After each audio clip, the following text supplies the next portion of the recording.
Welcome everyone to the TrueFire Blues Rhythm Camp. So glad everyone is here this evening. We've got a great camp for you guys tonight. We have Jeff McErlain, Andy Timmons, and Corey Congilio. They're going to be doing a deep dive into a specific lesson from one of their courses. Then they're going to show you new variations and answer your questions. So for sure, if you're watching, and I know a lot of you are out there checking this out, so if you have questions about specific things related to the lessons we're talking about as we get rolling, post those in the chat. We will get to as many of those as we can after each variation in each segment. So should be a great time. There's also, all of this is going to be put together in a bundled course. This whole camp is going to be available for a download. So for everyone who RSVP'd and is here, thank you for being here. And if you're here, you have the opportunity to purchase a pre-order at I think 50% off of this course download. So there's a link for that as well, so you can check that out. But without further ado, let's get into this camp because we wanted to do a deeper dive into certain subjects. And in this case, blues rhythm. And who doesn't need to work on their blues rhythm, right? That's one of the most important things you can do as a guitar player and certainly as a blues player. So we picked 3 of our top blues players and said, hey, let's take a look at something that's pretty cool that you would like to expand on about blues rhythm. And up first, we've got, someone who is certainly a friend of the fire for many, many years, no stranger to all of you students. And you all know him and love him. It's Jeff McErlain. So how you doing, buddy? All right, guys. How you doing? Hey, Jeff. How are you? I'm doing great, man. Glad to have you here. I'm psyched to be here. This is a ton of fun. Yeah, this is going to be a good time. So what we're going to do, everyone, is we're going to have Jeff talk a little bit about one of his lessons called Addressing the Third. And he's going to give us a little recap, a little bit of insight, a little lesson on that. If you've got the playlist, if you are RSVP'd, you already have been able to check out the original. So he's just going to talk a little bit about what his thinking is about that, and then we'll dig into some variations. So if that sounds cool to you, Jeff, let's take it away and do a little bit of talking about the importance, basically, of addressing the third. Yeah. Okay, great. Hey, thanks, Jeff. And hey, everyone. Thank you so much for being here. It's great. Looking forward to it. Thanks for joining. I really appreciate it. So the first thing, when you're playing the blues, our first scale, we played E blues in that version, that jam track you have, and that example is from my rhythm guitar survival course. So the first thing we have, we're playing an E blues, and a scale we would normally solo with, and we're talking about rhythm guitar, is, say, your first thing would be an E minor pentatonic scale. And by definition, a minor pentatonic scale has a flatted third. So what that means is E minor pentatonic is spelled E, G, A, C, D, E, G, A, C, D, E, and G. The thing that's interesting is we're playing over an E7 chord on our 1 chord. And the E7 chord has a G sharp in it. So if I really play that G without addressing it, it's not a great sound. It sounds a little off. Now, we could look at it as, the Hendrix chord, E7 sharp 9, and we could just play that by playing like an E7 chord. Put our pinky right here on that D, which would be our flatted 7th, and just flatten out the pinky. And the reason why that sounds so cool is because we have the natural third, which is G sharp, and then we have this, what we can call it, the flat third or a sharp 9. So all a sharp 9 is, just think, guys, that in music, you're going to count up, a 9 is equal to 2. You just count up an octave. So E, F, G, A, B, C, D, E, and you add one more, that's going to be the F, it's going to be F sharp. Sharped, because 9 is F sharp, so you're going to sharp that 9, so it's the same as a flat 3. It's a G. If that made any sense. It would be an F double sharp. We're not going to go there. So that sounds, the Hendrix chord. So when we want to play on that first blues, we always need to tweak the third, and all you guys who've got my courses, I'm always talking about tweaking the third, because it's so important. So I'll show you what I mean.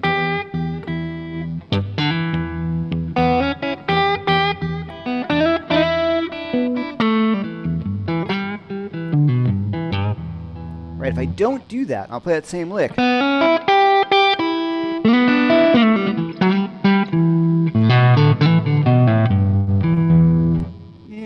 but by bending that third, in this case our G, just a hair, we're alluding to, yet not playing, the natural third, which is a bit bright for a lot of blues. The flat 3 on the dominant 7th chord, that when you bend it a little bit like that,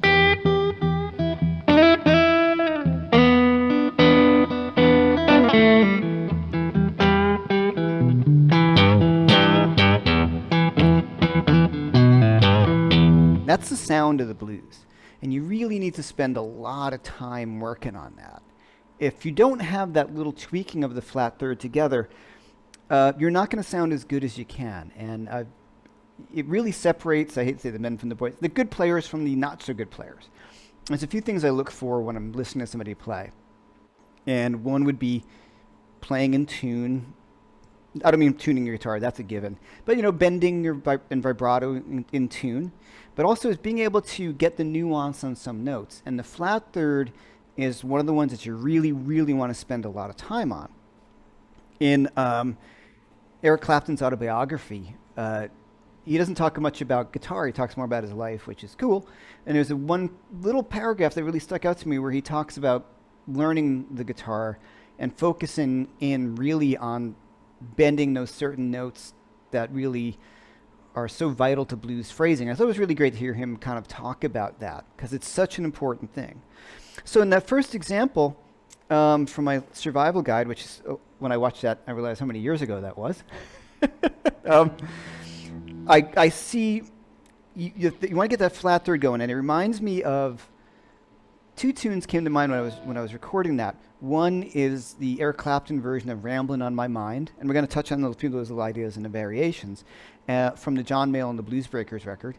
And the other one is "Champagne and Reefer" by Muddy Waters, where both of those tunes really, as in any blues, going to utilize that flat third tweak. So the first move.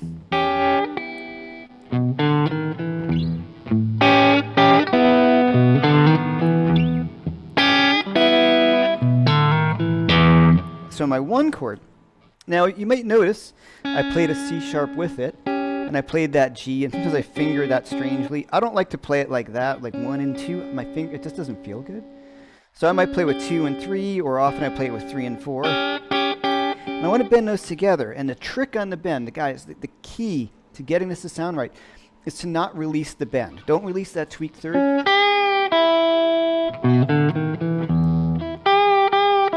Terrible. Horrible. Don't do that. So what you do is you keep the bend in motion until you get to your next note, or you stop the bend, like I was doing. So I keep it going until I get to my E, or I just stop it with my right hand.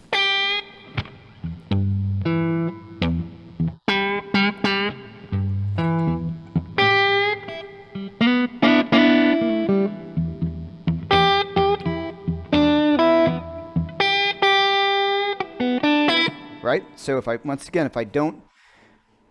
release that bend back down, that's a big no-no. That's really what's going to make it sound terrible. Okay, so as we expand upon that, I played the C sharp just because it sounds cool. I could have done just by the G itself.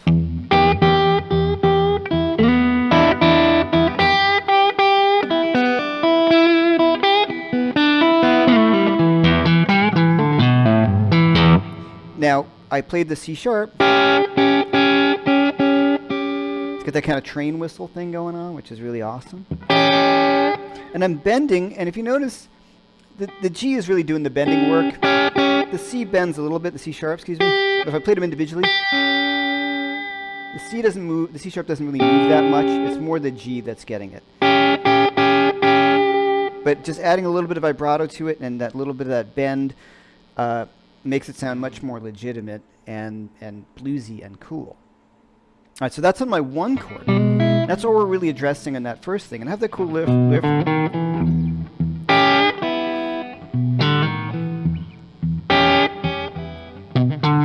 It's kind of the answer to it.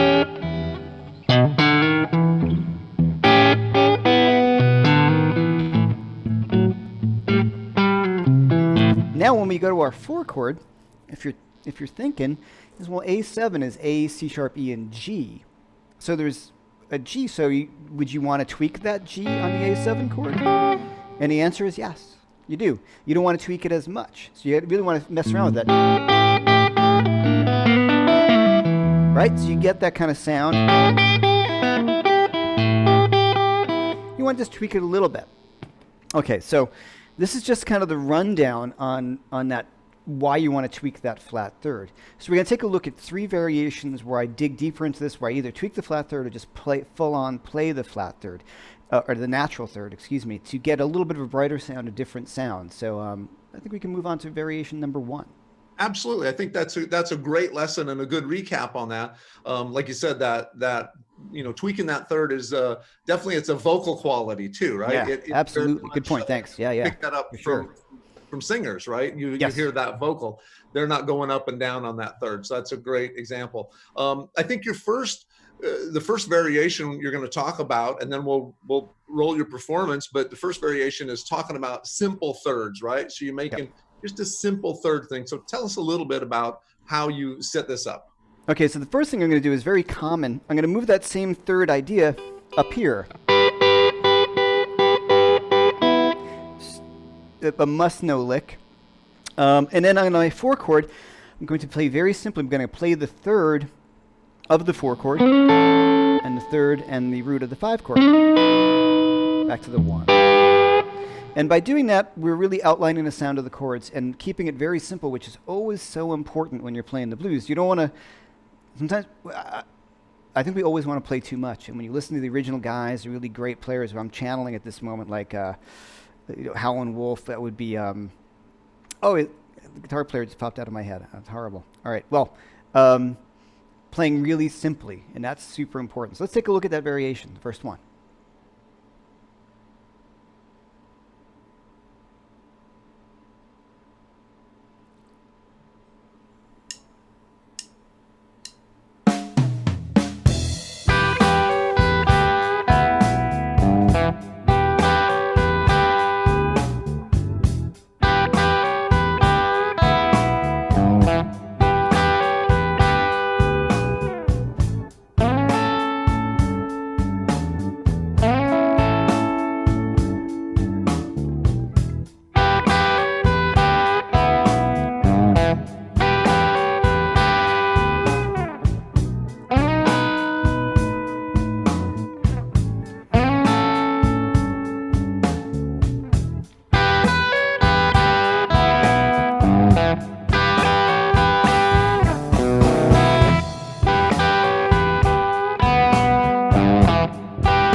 So Hubert someone was the guitar player whose name just popped out of my head. So the first thing on just a few performance or things you should be thinking about. I played something really simply because I want to get a point across, but also you have to think about most of the time when we're playing rhythm guitar, it's behind a singer, and sometimes obviously behind a soloist. But if I'm playing a blues like this and you've got somebody singing, these are the kind of things I would play, or maybe even less than this. I might leave out some of the E move that I'll show you in a second, and just let a lot of room go by so that to breathe, to let the singer do their thing or the soloist do their thing. I think as guitar players, a lot of times we want to fill in all that space, and there's absolutely no need to do that because, you know, when we're practicing these things, we don't have a singer or somebody's not soloing, so you want to keep that in mind. Okay, so the first lick, really common. This is like a must-know. Okay, so the first thing that, let's just run over the notes and I'll talk about the timing. So I'm playing a G here, so there's my flat 3. I'm still thinking E minor pentatonic, but I'm also thinking my E7 chord should be right here. But we don't want that bright a sound. It's nice, but it's not what we're going for. So I'm going to bend this G and play with my second finger. I'm going to play the B on top of that with my first finger. So you want to get that first. That's that little bend. I'm only bending the G. Once again, I never release the bend. I keep it going, as Jeff so astutely put, like a vocalist. Right, that sound you want to get. So it's very similar to that. So we have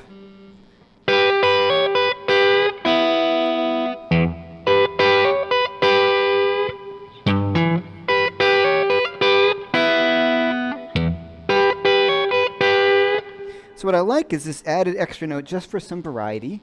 Now this is actually out of the pentatonic scale, but still sounds good.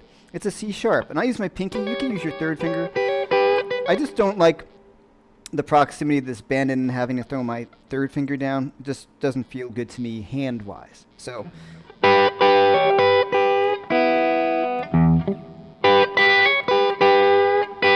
now every time I play it, I don't always bend that third, and there's the trick. Listen.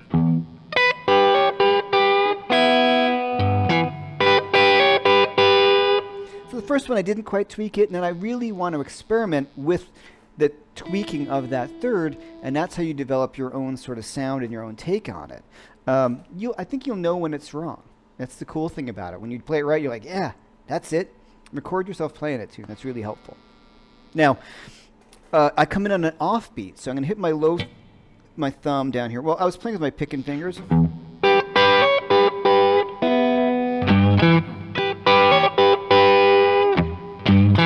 I think I was. I can't remember. You will either do that or I usually don't play the 2 strings through with the pick straight ahead. I'm going to either use my middle finger or my ring finger, or I'm going to use the pick, hybrid picket, and my middle finger will get the B string. I like the sound of that better. That's a cool sound, but a little more punctuation to that. It's also a little softer on the higher string. So you want to work on that. Now, then I just go to the open B string and E string, which is part of my E chord. Now, the added bonus for this thing, guys, is that's a great soloing lick. Right, so I can do this lick, right, and I have my open 2 strings, and then that frees me up to move my hand to another position. Really common blues lick, and that fingering. So now listen where I come in on the beat though. 1, 2, 3, 4, 1. And 1. And 2. It comes in the and 1. Come the and of 1. It's really important. So to keep the time right in my mind, hit your low E string on the downbeat. 1 and 2, 3. Hard to say and play. 1.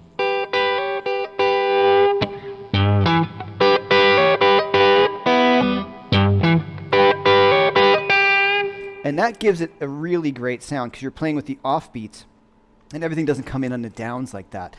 When you put everything on the downbeat, it sounds kind of predictable. It's definitely not as cool as it could be. Okay, so that's the one chord. Just to fill in a space, I might throw that in there. Just to throw in that little bit. I don't need to. It depends on what's going on with the band. But if you're at home, practicing it with just like a metronome, that's a cool thing to do. Now my 4 chord, super simple. Check it out. 3, 4. 2, 3, 4.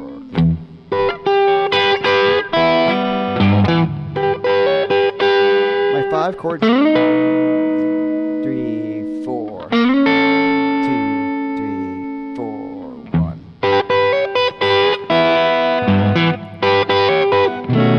Or B7. So now on the 4 chord, I'm just thinking A7, B7, my 5 chord. I'm going to slide in to the C sharp from, almost from the B, and I have my root on top of the A, and I just let it sit. Right?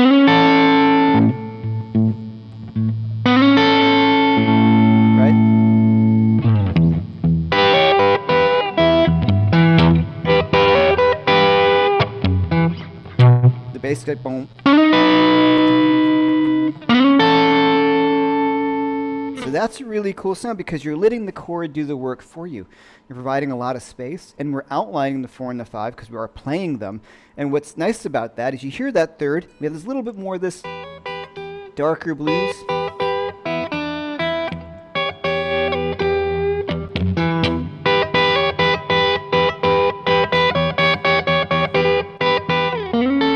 I like that, all right? Something nice and bright. 2, 3, 4. Now watch. First version.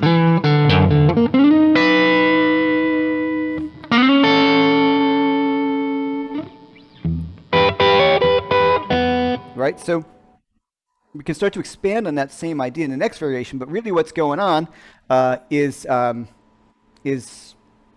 outline the chords. So let's go back to Jeff. I think Jeff's going to have some more questions for me. Absolutely. Yeah, cool. Man, that's a great explanation, a great lick to start with, a wonderful lick, and a cool way to look at it. So we're gonna go into the next variation, but before we do, we're going to take any questions that anyone has about this. And there was one question kind of related to when you're doing this and you're tweaking on this third.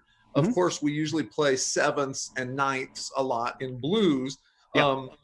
The question was, does this kind of way of playing work with 11ths or 13ths or other chords? Can you still get this kind of sound as you expand into different things?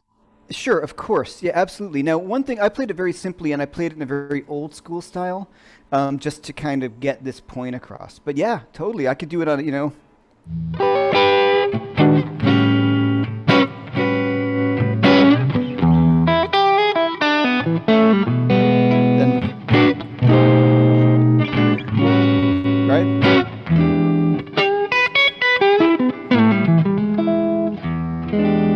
Right, so yeah, absolutely. You can totally blend those two together, yeah. Yeah, very cool. Good, great answer there. So let's look at your next variation here, because I think you're doing a variation with some hammer-ons, right? So give us a breakdown of what this is going to be. Okay, now this variation, I'm going to outline the third very clearly on the 1 chord and the 4 and the 5. Now it's just taking on the idea of the thirds of the chord. So in each of these variations, I'm going to play the same exact thing in 3 different positions on the neck, E, A, and B. And I'm going to hammer on my flat 3 to my natural 3. And I'm going to do basically the same lick in 3 positions. This is another one of those essential blues, both lead and rhythm licks. And you want to get it under your hand. I'll show you how to do it, but I'm just outlining the changes entirely and sounding the flat third and the natural third. So let's give it a roll, and I'll talk about it.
Awesome job, man. Let's see you break that down. Tell us a little bit about what you're doing, how you're getting that. Okay, well, it's pretty simple, and it's a variation of just the stuff we just had done before. Let me just show you the lick. Here's the crux of the whole thing. If you don't get anything else, you get this. Right? You've heard that a million times.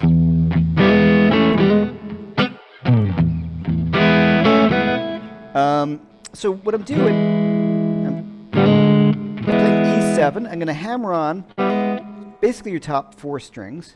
I'm going to hammer on, I'm going to play E. I'm going to hammer on my G to my G sharp. And I'm going to basically bar what's kind of like an A chord. Let's just call it an A for simplicity. E7 says 4. There's all sorts of naming here. It's just this. There's no, you don't need to name it. It's that riff, right? Because what is it? Flat 3, natural 3 with it. It's just the riff. So just think of it that way. Okay, so well, I like to do this. I flatten out my second finger, and if you get the high string, that sounds cool too. So sometimes I just do this too. I'll just flatten out whatever I can flatten out to get all those notes. Sometimes I notice my fingerings change here and there. It depends on the position. It doesn't so much matter as long as you're flattening out and getting those top 4 strings. Right? So it's like going from E to A. Now, same exact move, pretty much. And when I say pretty much, because what I'm going to do here, this is the little tricky thing. I'm going to put my thumb over the top. But the main thing, if you can't get the thumb yet, it's all right, it's this. My first finger is going to bar the 4, 3, and second string right on the 5th fret. I'm going to hammer on my natural 3rd. So I'm getting my flat 3, natural 3 for my A7 chord. Flatten out my 3rd finger, and I get what looks like a D. Back again. So.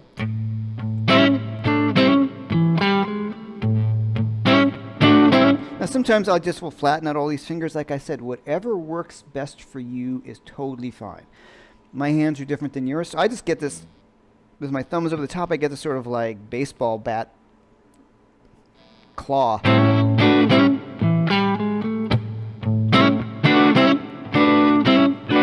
And if I bar across the high string, all the better, sounds great.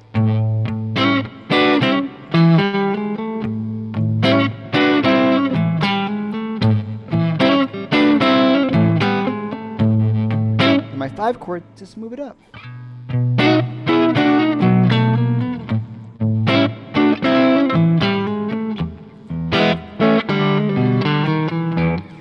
Now, as you notice, I did a few variations as I went through it. I added and subtracted, and that's really the fun about it. I added a little flourish.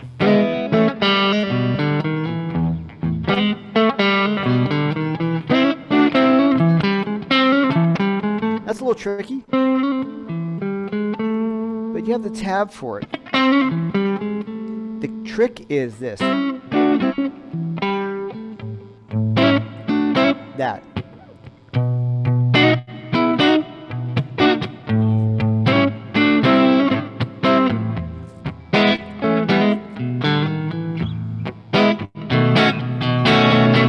Right? So just concentrate on that.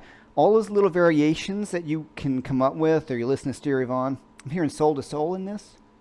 Tune soul to soul. I'm hearing it tons of tunes. What I love about this variation on this messing with your 3rd is you can use this pretty much anywhere, in any blues, in any key, at any time. It's a great lead fill, like Hendrix's Killing Floor, like that kind of sound.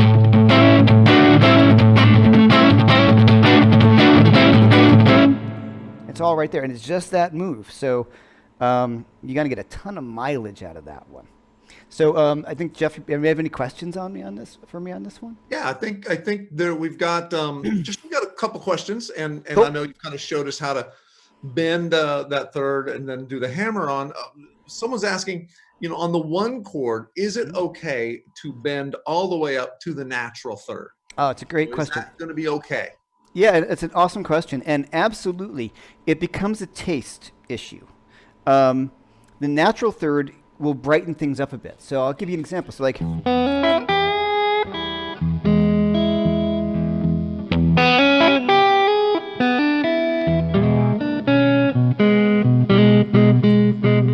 more country blues to me, like that. Like really want to hear that one chord of that, Yeah.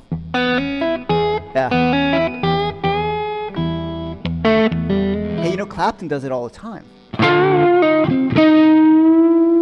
Like he'll bend up to a natural third all the time. So absolutely, it becomes a taste issue or a genre issue, like a stylistic thing. I will sometimes hit that natural third because it sounds really cool. One thing, if you want to sound a little more swampy, kind of like we're doing now, for lack of a better analogy, Texas blues versus Chicago blues, just a little more swampy and a little more dark, don't bend all the way to the natural third on the one chord. That's a great tip. Just an easy way to make a little difference, in the sound and style, because sometimes we get that question a lot with students asking, what's the difference between, Chicago blues and Delta blues and Texas blues. And sometimes it's something as little and simple as that. So that's a great tip. Right. Yeah, I think we got time for one more variation. I know you prepared one more, so I would love to get one more variation. All right, I'll go fast on this one.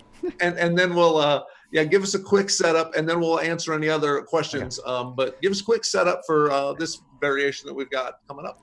Yeah, this is basically the same kind of riff you're going to hear in Sweet Home Chicago. And I first heard that in the Blues Brothers movie, Sweet Home Chicago, and also Stevie Ray Vaughan does a very similar kind of idea on that tune Honeybees. We're going to outline the 4 and the 5, throw in a little chromaticism, and throw in some sliding thirds. So we're still outlining the chords, but just something more to play.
All right, let's talk about that really quickly because we got some my good friends Andy and Corey coming up. So I want to blow through this. So, Sweet Home Chicago. Now, this is a great fill to start off. You don't have to use it as Sweet Home Chicago. You can use this pretty much randomly. So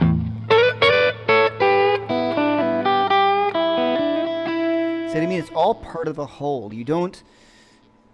They're part of the vocabulary, so you don't have to play it where it sounds like Sweet Home Chicago.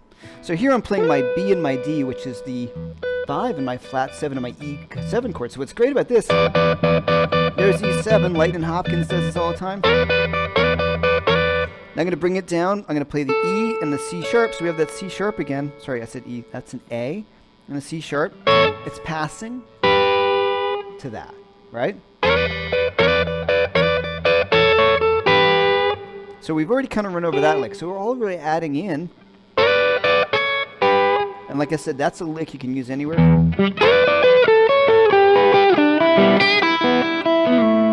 Right? So that's not just something you have to play on Sweet Home Chicago. Now to dig into the cooler stuff.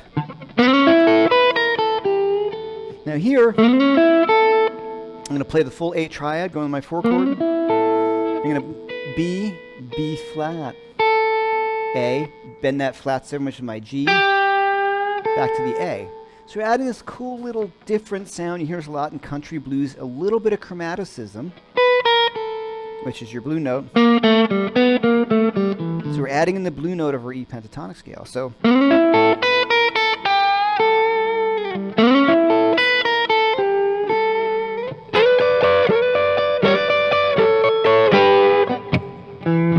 then same lick. Then your traditional sort of Chicago early kind of turnaround. And all I'm playing there, B, D, and E, and slide that down. Slide that again. And then you're resolving to that E triad. There's my natural third. So what could we do here? We could add in a flat 3, natural 3. Watch.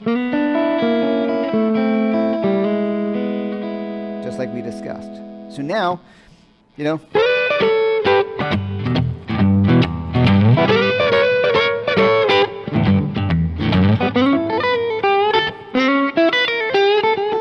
right, so you can change the tempo. You can just play that on your 4 chord. You can just play it on your 5 chord. You can even play it on the 1 chord. Right? Great intro to a tune. Started on a 5.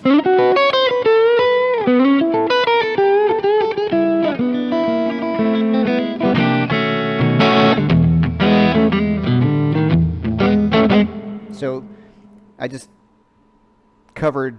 just played everything we just did in something that sounds sort of different. So this is my point, that these are just not for these exercises. They're just part of blues vocabulary. When you get them under your belt, you can use them pretty much everywhere.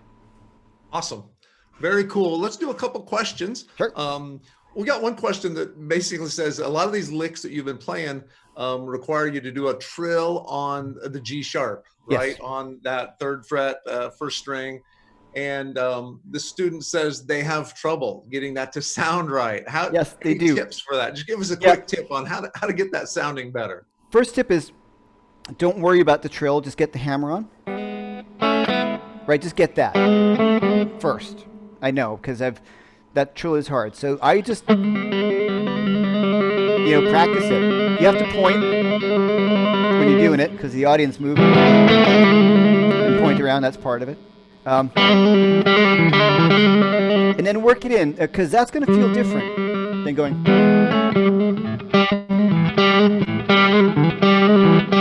Work on that. I like that. So you're not doing the full thing.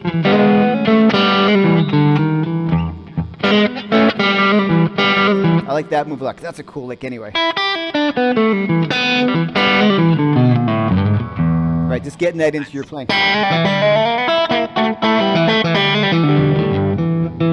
Right, so take a smaller part, and then also, like you said, work on that, which is tricky. Awesome. I agree. Very cool. Yeah, no, definitely not always easy to get that 1st fret little hammer-on thing happening down there. Totally not. Oh, one more thing. Circular motion. Just think of it like a circle. Like you're literally physically kind of feel like I'm doing a little circle down there. Not just pulling down and off, but it feels like my fingers kind of going, little, and I kind of like that a little bit. That's awesome. That's awesome. And if you can make that sound when you got to go little, yeah, totally. That makes it extra special. It's like a cartoon sound effect. I've got one more question here. That's can you talk a little bit about where you're picking down by the pickups, and then when you vary it up closer to the neck? What pickups are you playing on, and what prompts you to do that on this? Okay, well, I'm a little off camera there. I pretty much played everything on the neck pickup, except for that last second here, just because it's nice and warm. And what I also like about the neck pickup, I like about all the pickups, you can get all different sort of sounds, obviously. But, so like, volume knob's big too. I roll back my volume to clean it up a little bit, right?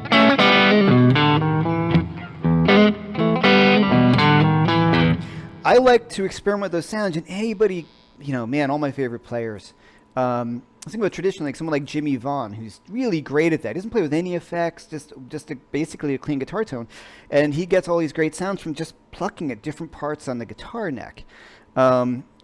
I think any great guitar player does this because you have all these sort of like EQs on the guitar built in. How hard you play, how softly you play, where you play. So I kind of like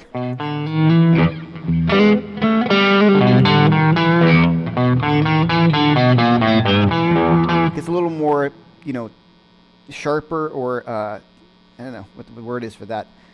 Doinky. I like that word for it.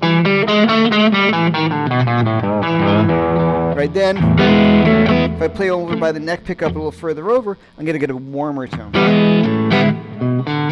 And sometimes I'll back and forth.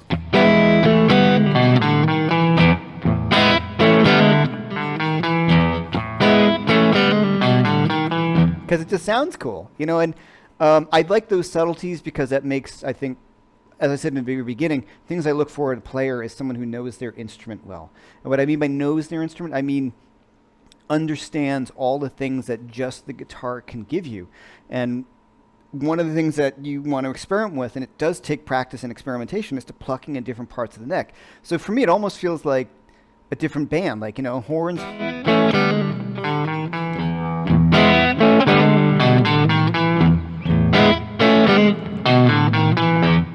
It's maybe fat. That's a little fast to get back and forth, but I like doing it in between parts because it's very interesting to me, and I think listeners, whether they know it or not, pick up on these things as the overall sound that we're putting out.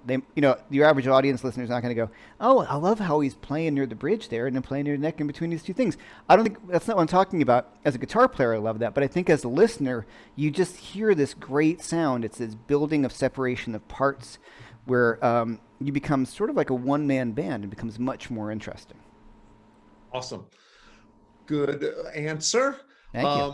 Let's do one more question here. Sure. Yeah. Someone says, Jeff, how would you adapt these licks when moving the third to flat seventh tritone a half step between the 1 and 4 chords?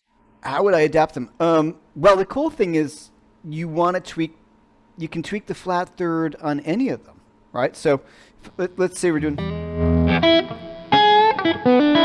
to my A chord.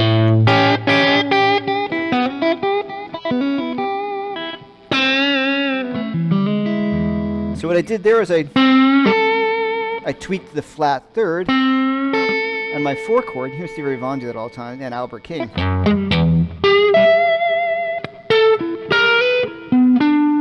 Even my 5 chord, watch, just like, instead of going, I can go. When I get the Stevie thing, snap that string, So what I'm doing there is, instead of going like I did in the beginning, I'm going to bend it. And like I said, to get that Albert Stevie thing, I'm going to snap that high string. And get that big vibrato.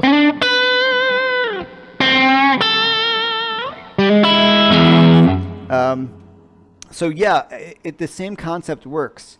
And you really have to rely upon your ear. You might do it and go, I don't like the sound of that on this blues. And that's really important to think about too. Sometimes stylistically, if I'm playing in a B.B. King sort of thing, like that kind of Chicago sweeter blues, I might not opt for I might go,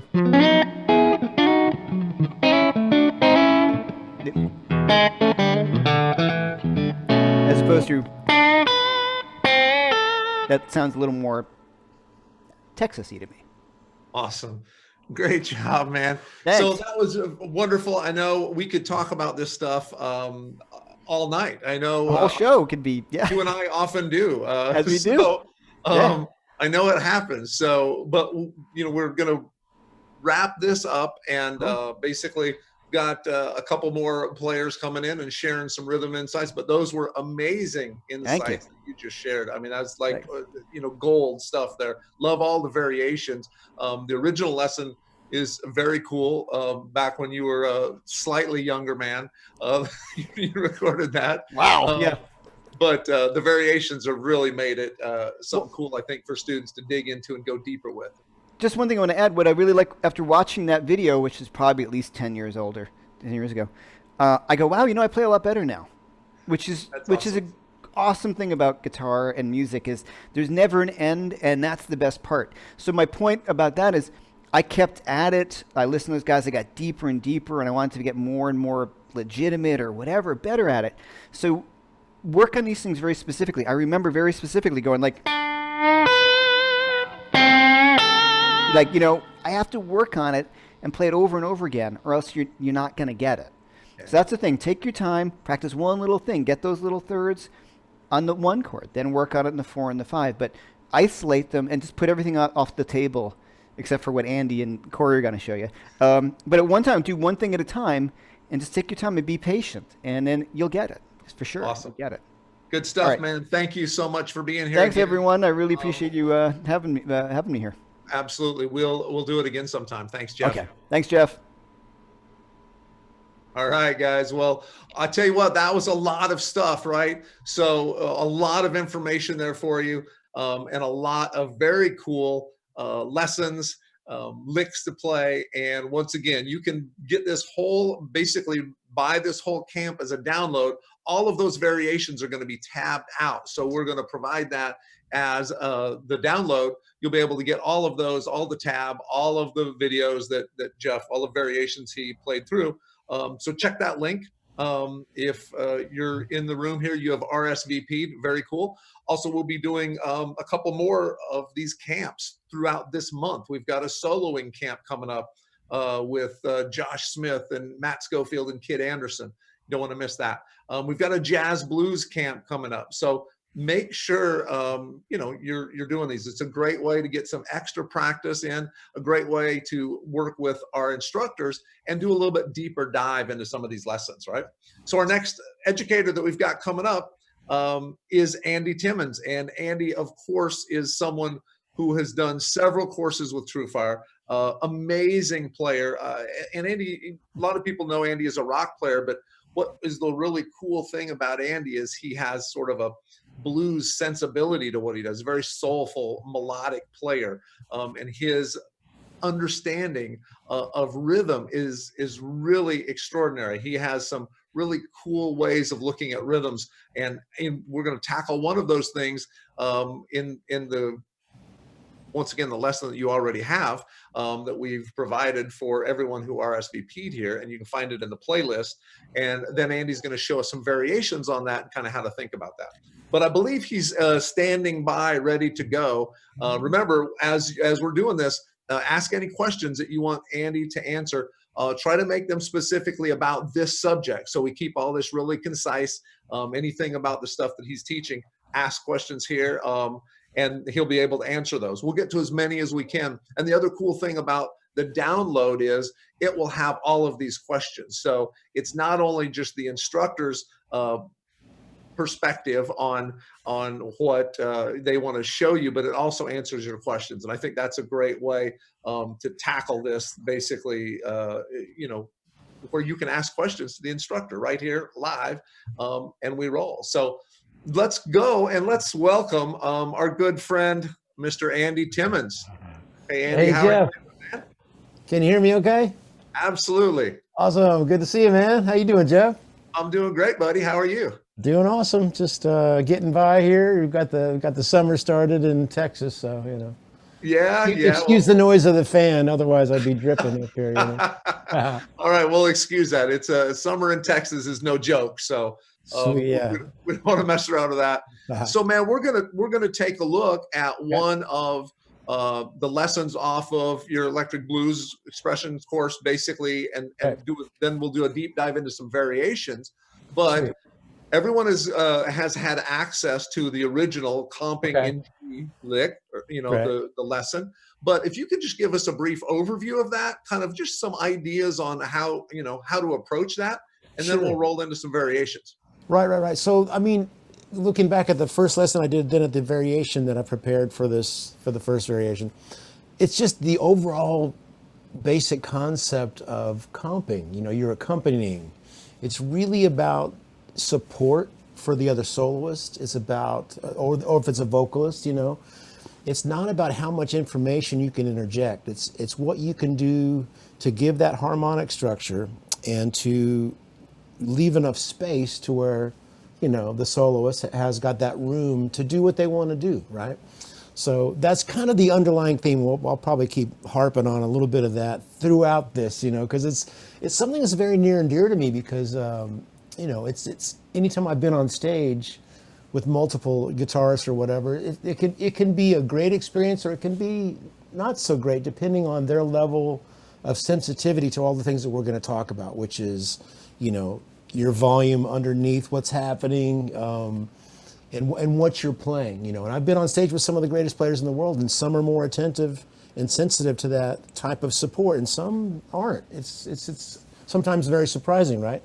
So, but it's something that I pride myself on, and it's you're way more likely to get asked back if you're fun to play with. It's not always about you. It's about how you can make the entire band sound good. So these examples, I think, are going to give a lot of direction in that way. Maybe some cool hip stuff, but also just enough, not too much. Well, awesome, man. That sounds great. I am ready to get into this first variation. So give us a little overview of what you're going to do in the first variation, and then we'll roll it and break it down. Sure. It's totally supporting what I was just saying, to where it's just really the simpler, the better. I kept it to some very straight ahead voicings, maybe developed a little bit of motif. I'll have to listen back to what I did. But as I recall, it was just setting up something as simple as possible that felt good, locked in with the rhythm section. It is rhythm guitar. You're part of the rhythm. You're part of the rhythm section, right? So you really want to really add and support to that and just groove it the best that you can. So this is really simple voicings, hopefully fitting in the right way, and possibly a little bit of motific development.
Swinging. Sorry. So let's break that down. That's great. Let's kind of show us what you're doing there. Sure. So I took some really basic, very common, basic triads. Every now and then there'll be a little bit of color, but that first is just got the root, the G, hammering from the B flat to the B with the seventh, the F underneath it. Listen to all that space, 2, 3, 4.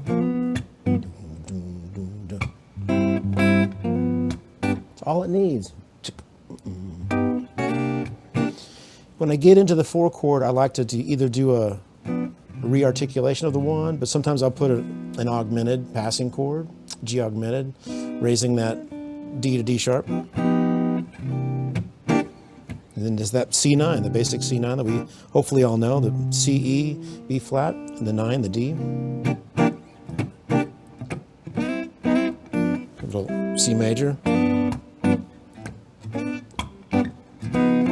Half step sliding into that 5 chord, back down. As you know, and I'm sure so many of these things will be reiterated between all the instructors. It's hard to know who's going to be teaching each little piece, but it's always good. You can either slide in to a chord from a half step below or above. It's just a nice color. There's theoretical ways of analyzing what that is, but it's just kind of a 5 before that chord. But it's just, you just think of it as a half step sliding in. 2, 3, 2, 3. Every time. And also, if you pay attention to what that right hand was it's always kind of going. There's just kind of a train moving, and the left hand kind of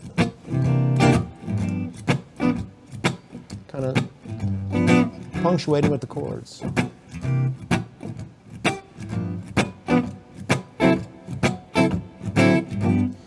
And like I said, there's a few additional, it's kind of motivic development, like it. Adding a little bit of color like that.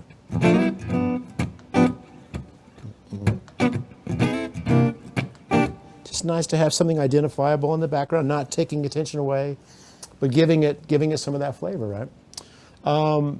So those were those basic elements that I just try to keep simple, a little bit of interest, but again, then it's down to using your ear when you're in that moment on the stage and the singer or the soloist is playing. 2 key things: you want to listen to what they're doing and maybe not always play while they're singing or playing. You want to let them have a minute, then there's a bit of space, then maybe that's where you punctuate a little bit. Volume is another huge thing, and that's one of the things I was talking about as far as when you're playing, especially with multiple other players. Make sure that whoever is in the spotlight, make sure you're hearing them, louder than yourself for sure. You want to make sure that your volume is far underneath what they're doing. You don't want to necessarily be covering up what they're doing. And again, I've been on stage where I'm trying to play, I can't even hear myself, and there's somebody next to me comping too loud. You're not really paying attention to what I'm doing. It's disheartening, it's not encouraging you to play. So be sensitive to that other material that's going on, and understand your role in what you're trying to do to support what's happening. Actually sort of leads into this next question, or the question about that. Okay. That you sort of answered, but the question is, with talking about lots of space, when, if ever, do you choose to fill those spaces a bit more? So when would you say, all right, I'm gonna fill up that space now? What prompts you to do that? Part of that's just instinct. Part of that, what I was talking about is that instinct of sensing when there's gonna be perhaps a phrase or a pause in the other singer or player. And then sometimes it's just purely, again, trying to develop maybe something motivic, again, without being too overly done, right? So if I were to take that initial riff that I did, you might do a...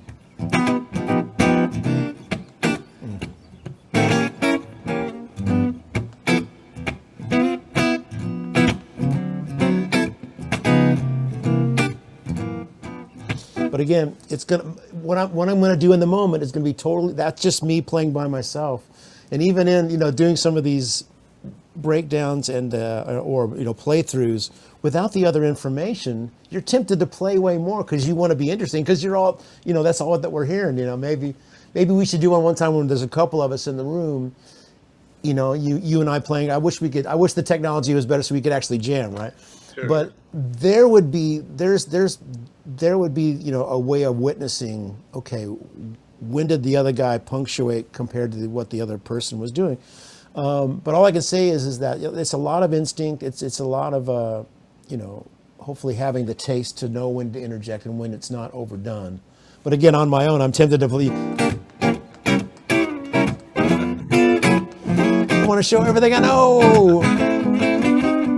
Whatever. All the hip things, right? Absolutely. But that's to the core of it. It's just really developing that ear and awareness of what's happening, and you have your little moments. You want to, but it's again all for the greater good, all for that support. Right. Keeping the focus on what's happening around you, not just what you're doing. Listen. That seems like such a simple thing, and it's so hard for some folks to do. It is. So that's what we're encouraging here.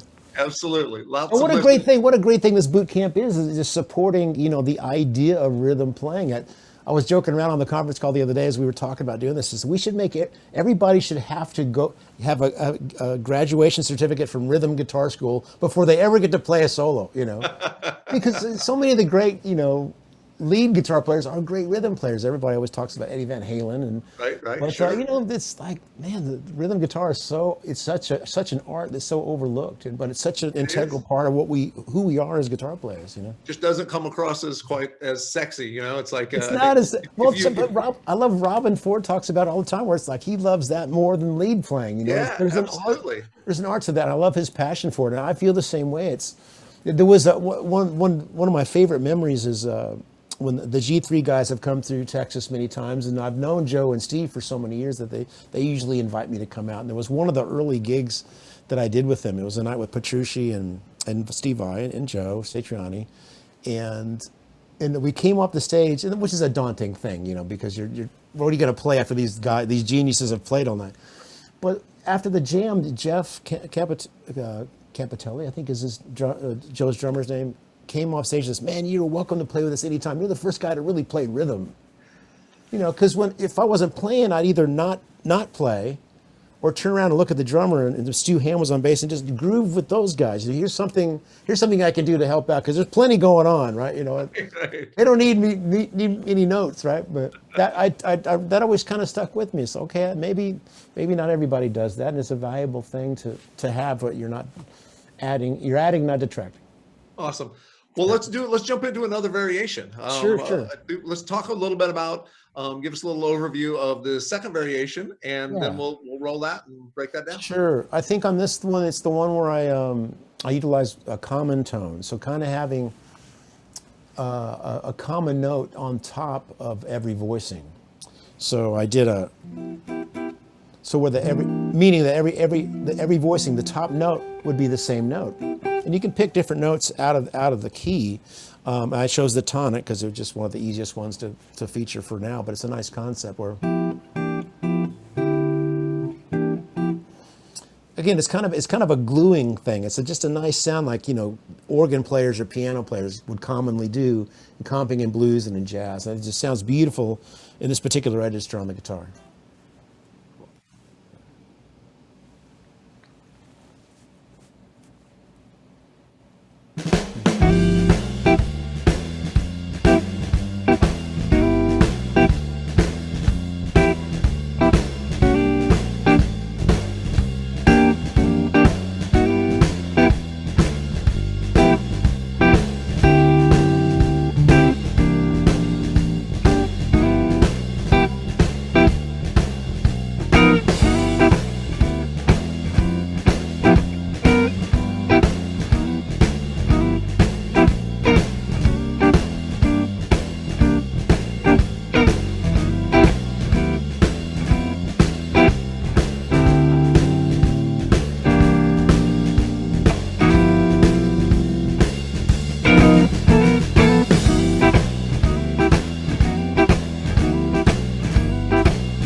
Nice.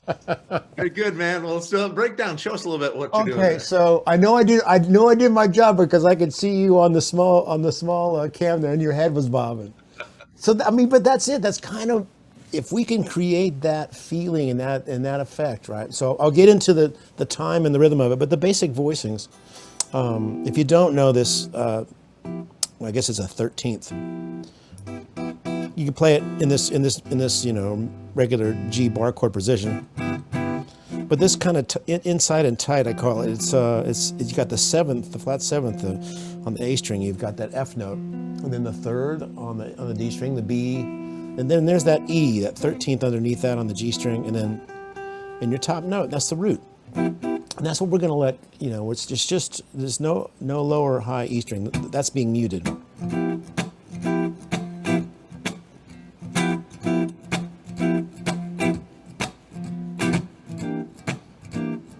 That second chord, it's the classic, bluesy. It's an E minor 7 flat 5 if you analyze it just as it is, but considering it's over the root of C, it's the 3rd flat 7th, 9th, and 5th. And just changes a couple notes. Then you're back to that. Now the different chord here, now there's no, in a D7, the 5 chord in the key of G that we're in, there's no G, so we come up with a sus chord, and it's a C major triad over D. Barney Kessel loved that chord. He was a thumb guy, just like Hendrix. He would have that thumb in there. But you can achieve it if your neck and your hand situation isn't accommodating for that. You can play it that way. But for me, I just look at that C major triad, the C, E, G. And then a thumb on the D string. A is muted. It's usually covered by the under part of my thumb and then the upper part of my ring finger, which is on the D string below it. Otherwise, not ugly, but could be the 13th, wouldn't it? Or the 5th of D.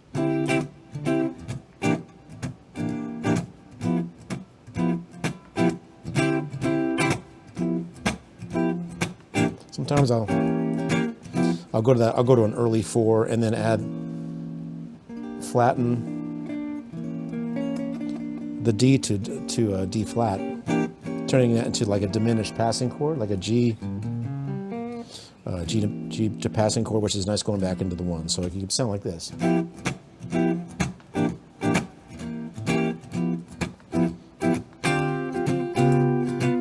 Getting fancy, look out.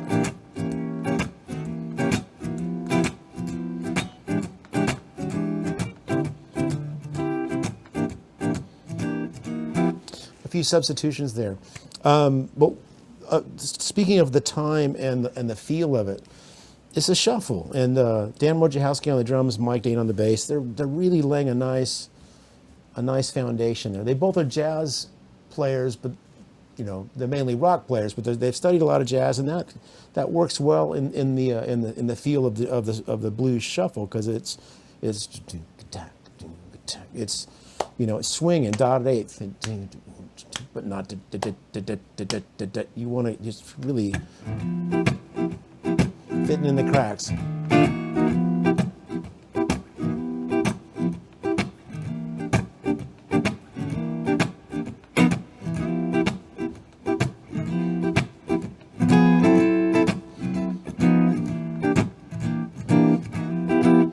But I just love the register of the guitar in that key, right there in that key of G. And then I did some variations along the way. I started kind of creating a little motif where I'd have a 5 chord. Anything to give me that melody of that flat 3rd or sharp 9. There's one voicing I use. You could use it's like a A flat 13. That half step above thing I was talking about. And that's just including a melody in it, right? So this voicing here is the same as this. So, and then like a G altered. You got the 3rd and the augmented 5th and sharp 9. Beautiful sound there. Diminish. Back to the 1. So So some common tone, a little bit of variation with that minor third to root movement, and yeah, hope that makes sense. Absolutely, it definitely makes sense. Yeah, that's a great groove. Let's answer a couple questions. Absolutely. So can you explain a little bit, how would someone get started understanding sort of passing chords, Sure. between those chords? What's a good way to get into that? Not only how you look at it, but what Sure. would be a good tip for somebody to get that going on? Well, let me fortify what I said earlier about the half step concept, because that's kind of a cool way to, you don't have to analyze everything theoretically, but just know that all these chords have friends. They've got friends right next to them all day long, right? So if you can always go above or below. Then here we go to the 4 chord.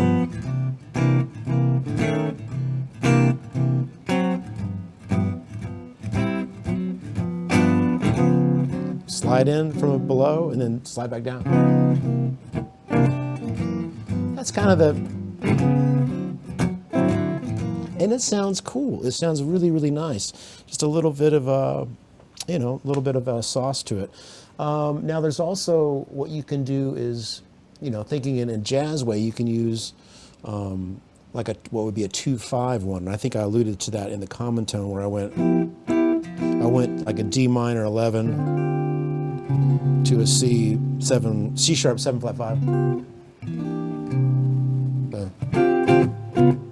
So it's like a 2-5-1 to the key of C, but you're going to that C7, right, for that 4 chord. So that would be another variation. There's that 2, the D minor 7, played a 9th, which resolves really nicely down to a C sharp or D. I call it D flat, I guess. D minor 9 to a D flat 9. So that's that type of thing where you're superimposing. That's a common move there. Then that diminished, like we talked about earlier, from thinking of it as a diminished going back to the 1 chord. I think of it as G diminished, but it's any note in that diminished chord defines it, or you can call it that diminished. So you've got G, B flat, D flat, E, and then back to the G. So kind of C sharp diminished the way it looks to me, but it is the same as. But look at what it is. There's that F sharp 7, going up a half step. It just happens to have G in there, or C and C sharp in there. So all those things I showed you, the half steppy things that are, once you start analyzing the theory, they're ultra hip, but you don't have to know all that. You can take the simple approach. But those are some of the things. Another quick thing would just be, before going to the 4 chord, adding the augmented, just to add a little bit more tension, because that leads nicely into that third, right, of the. I would never voice it like that, but it is that. There's a better voice.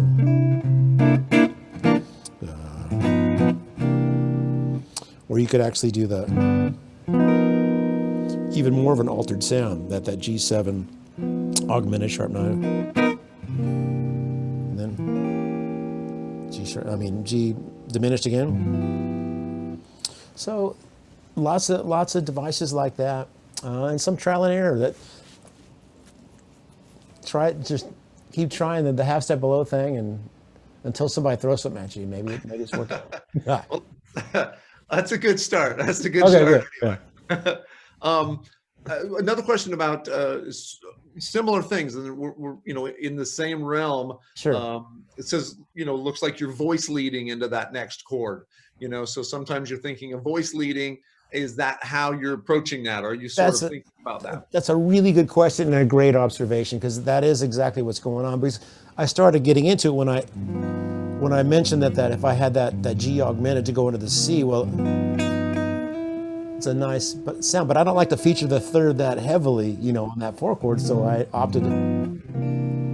So it is voice leading, and it's It's obviously it's the same as if you're soloing and and playing melodic content.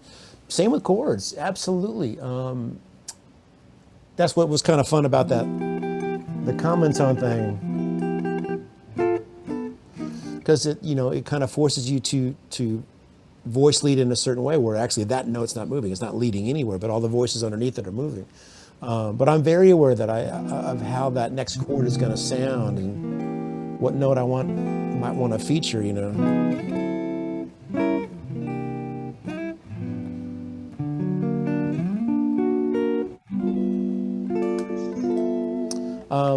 So yeah, experiment again with each variation of voicing that might lead into what would be the next chord, and then see what type of voicing varieties that you know of that chord.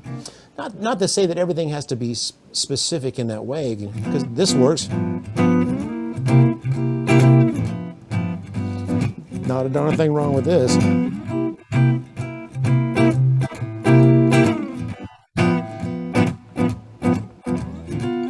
Just using the bar chord shapes, that can work as well.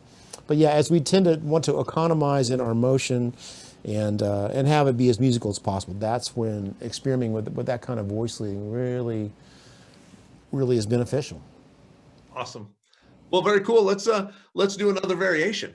Sure. Let's do our third variation while we're rolling here. Right. So this one will fly in the face of everything I've talked about so far, in that it's kind of, if you ever heard old blues records that have a horn section, or big band jazz records, right? A common device for when a solo is building. If it's a multiple chorus solo, things will start off simply, like we've talked about. There's space, you want to give the soloist room.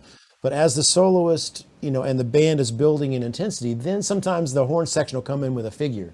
I'm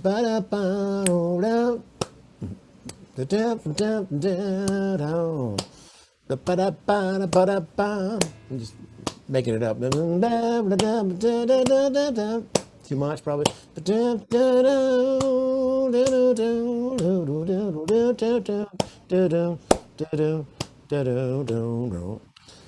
Not a bad exercise. I kind of I wish I would have played that. The whole thing about singing and while you're playing, or singing in advance of what you do. But anyway, so that's the kind of thing we'll get into here. Is just getting into a little bit of that. You might call it a shout chorus, but like a horn section addition to the energy of what's happening in the band and with the soloist. Awesome. Well, let's do that. Let's roll it. All right. I hope I played that.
All right.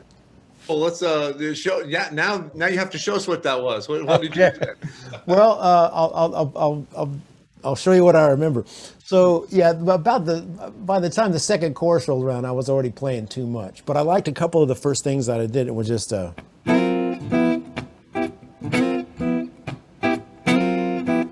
kind of that half-step concept, but incorporating a melody.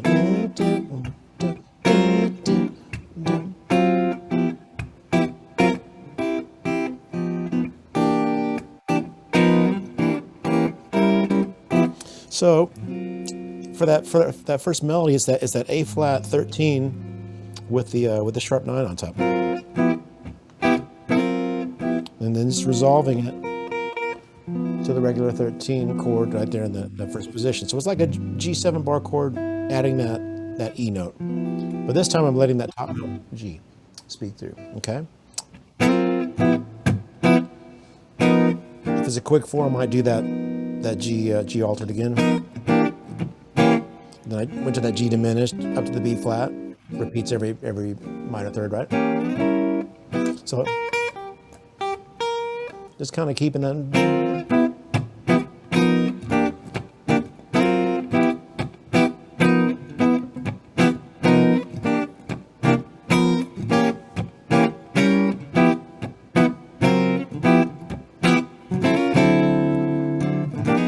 Half-step friends.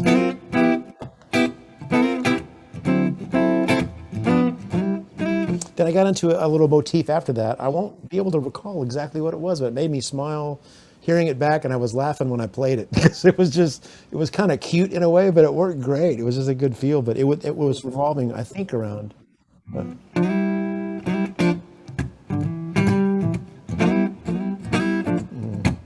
Oh yeah.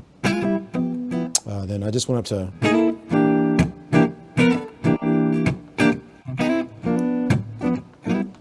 It's that a common move where it's like an E minor triad down to the D minor triad. Kind of connected to that classic, G9,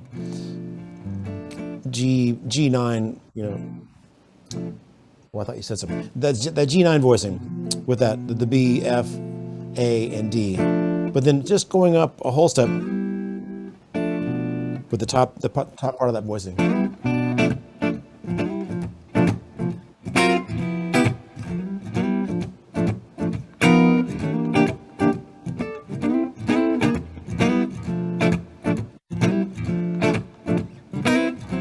And sometimes I'll do this like a minor, a minor chord a fifth away.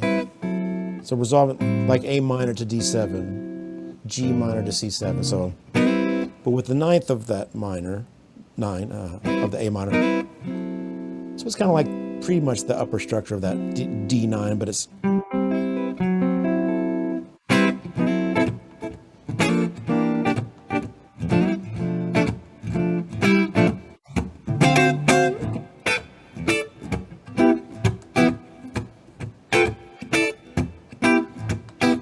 And right there is just a simple, there's another voicing of a G9 chord. You got the flat 7, the second, the ninth, third, and the root.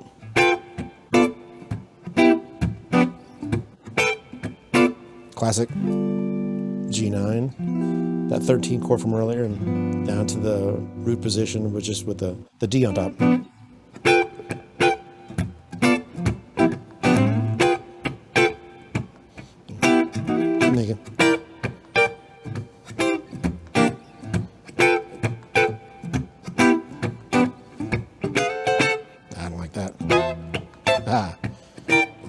Don't usually like the third on the top. So again, that with a little less movement, I like the sound of that better. So that was just, how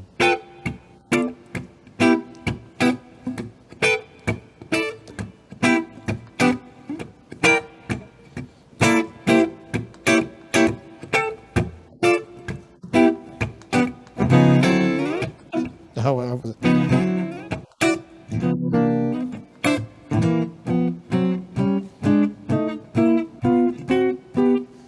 Got lucky. Whatever that was. Awesome, man. Well, that's a great explanation of that. Let's do some questions. You want to do Sure. a couple questions? Absolutely. We're going to do we've got quite a few, so we'll do some rapid fire questions at Great. you. Bring it on. So someone says, do you try to lock in more with the drummer or the bass player or just the groove when you're playing with the guys? Great question.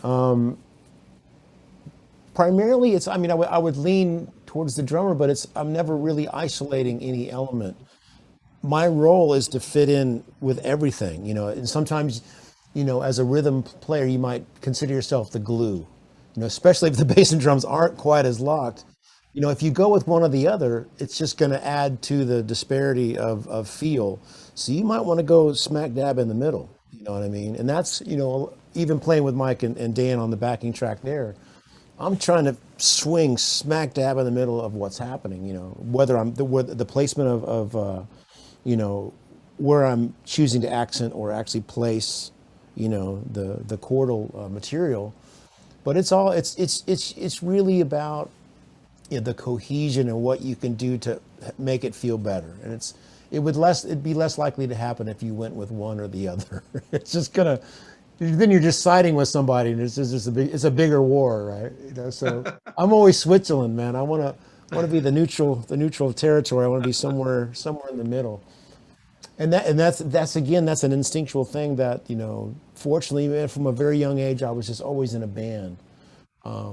So I had lots of experience with, how to traverse that. Even though I wasn't specifically aware of it, it was just real-time education without anybody with a textbook and here's a list of what we're going to work on. It was just music, and you're going to play with a lot of different players with different abilities, sometimes better than you, sometimes not maybe as experienced. So it's over time where you learn how to fit in the best you can. And just, again, it's always that, the role that you should always feel yourself in any musical situation, and maybe perhaps life in general. What can I do to make this situation the best it can be? And then following that instinct with the more experience you have, right? Awesome. How about this question? It was just kind of two questions. I'm going to put these together. Okay, sure. Could you address the right hand part of the groove is the one question. And then the other question is, do you play mostly from forehand rotation with a downward pick slant? It looks so loose and it sounds perfectly in the pocket. So how do you approach that right hand? It's interesting I take that as a compliment because, I don't watch myself play a lot, but these days I am teaching a lot, and I guess I'm in a position where, I'm on screen and I have a screen in front of me. So, but it's interesting watching playback that it is a relaxed thing, and I used to really, and still do, of course, I really admire when you see, Hendrix playing rhythm or Stevie Ray in general. There's this really wonderful flowing, relaxed thing, right?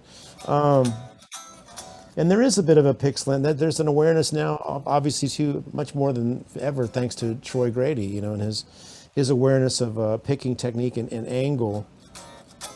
But but a lot of it.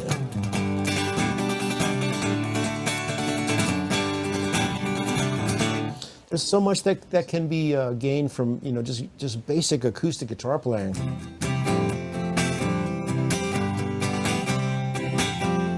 Again, man, we should all have to go to rhythm guitar school before we get to play a solo.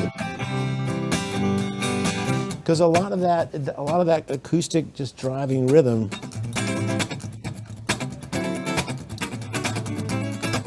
not that you need that kind of too busy of a rhythm kind of thing, but that is where it's coming from. It's just it's like almost you can keep that, like I talked about earlier.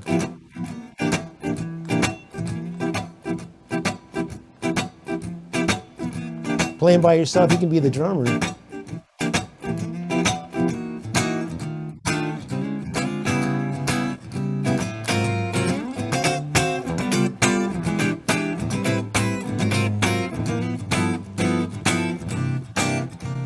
Play just quarter note.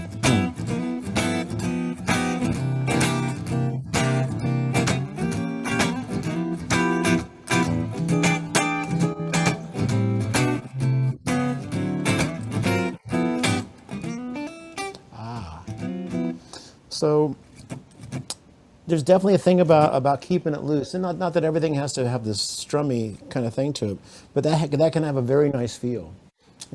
I mean, again, we had hours. There's also that kind of thing where we haven't gotten into the boogie woogie Chuck Berry, which can be done with that strum, or it could be more downbeat, downstroke, I should say.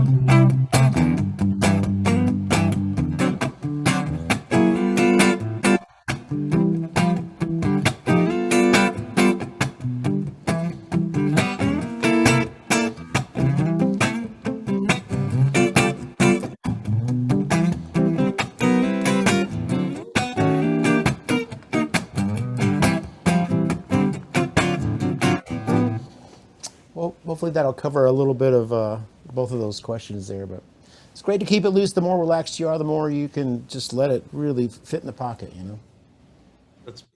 That covers it perfectly, I think. So that's good. And yeah, definitely staying relaxed, Yeah. staying in the groove. You know, it's Yeah. just locking in and not letting yourself get all tensed up and Yeah. overexcited about things. You know, Listen, it's okay to be human. It's okay. It's okay for that heart rate to get up there. And there's some music that, you know, kind of requires and encourages that. Nothing wrong with that. But I've just been in this shuffle mood now with this groove. So in this particular set of examples, that makes sense. But it can obviously there's plenty of different ways of approaching things.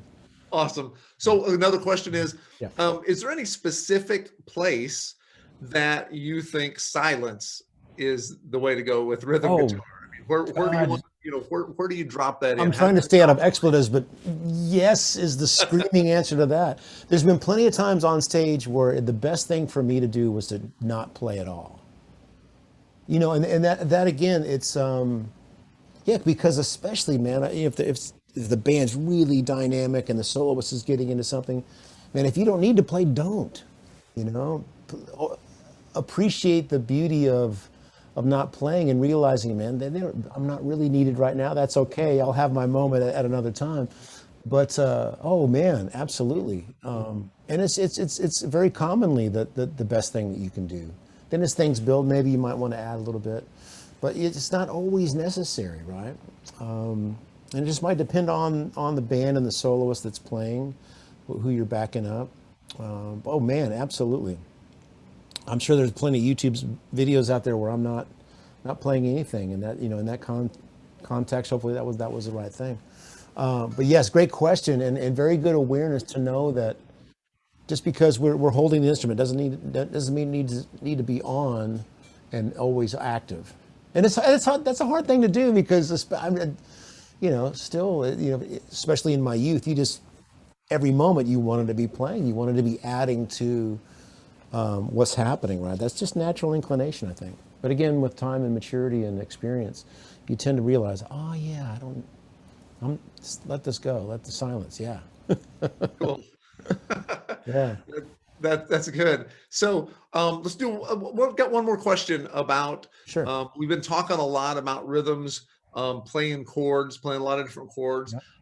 Is there a time when you would rather play some single note stuff, right, instead of playing chordal playing, but do a rhythm? Whether it's a riff or just a little bit of fill in bubble part. How do you determine that? Sure. I would usually, I can only think about that happening if there was an organ, if there was piano, if there's another guitar player, then I would probably be thinking, possibly an ostinato, like the thing I was doing with the horn. Maybe I just play.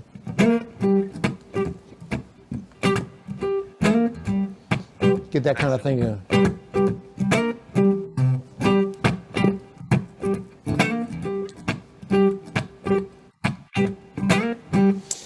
Yeah, that can certainly be a valuable thing, or like.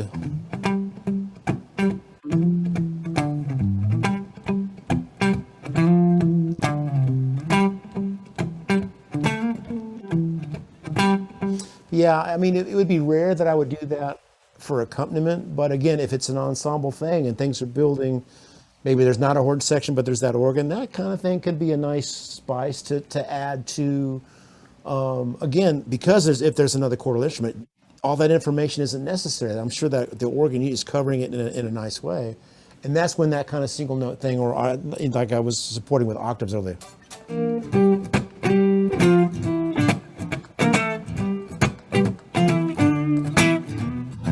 There, I'm soloing already.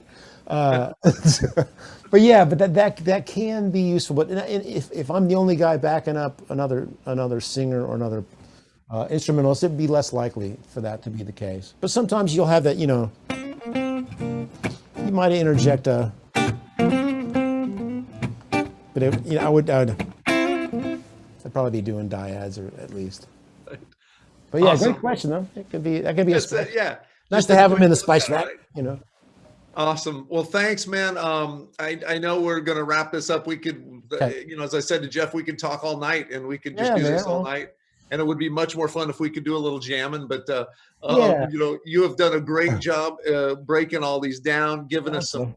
some great variations here, a Thanks, ton of brother. stuff for students to work on. So Good, you're good. thank you so much And for me being here. too, man. This is stuff that I need to work on. That's great. I mean, like, you don't need a lot of information, but it's just a matter of how you use what you know and doing it in the most tasteful way. Very cool. Very cool. Well, thank you for being here, Andy. Oh man, honored to be a part of this, man. Thank you. Absolutely. We'll do it again. That sounds great.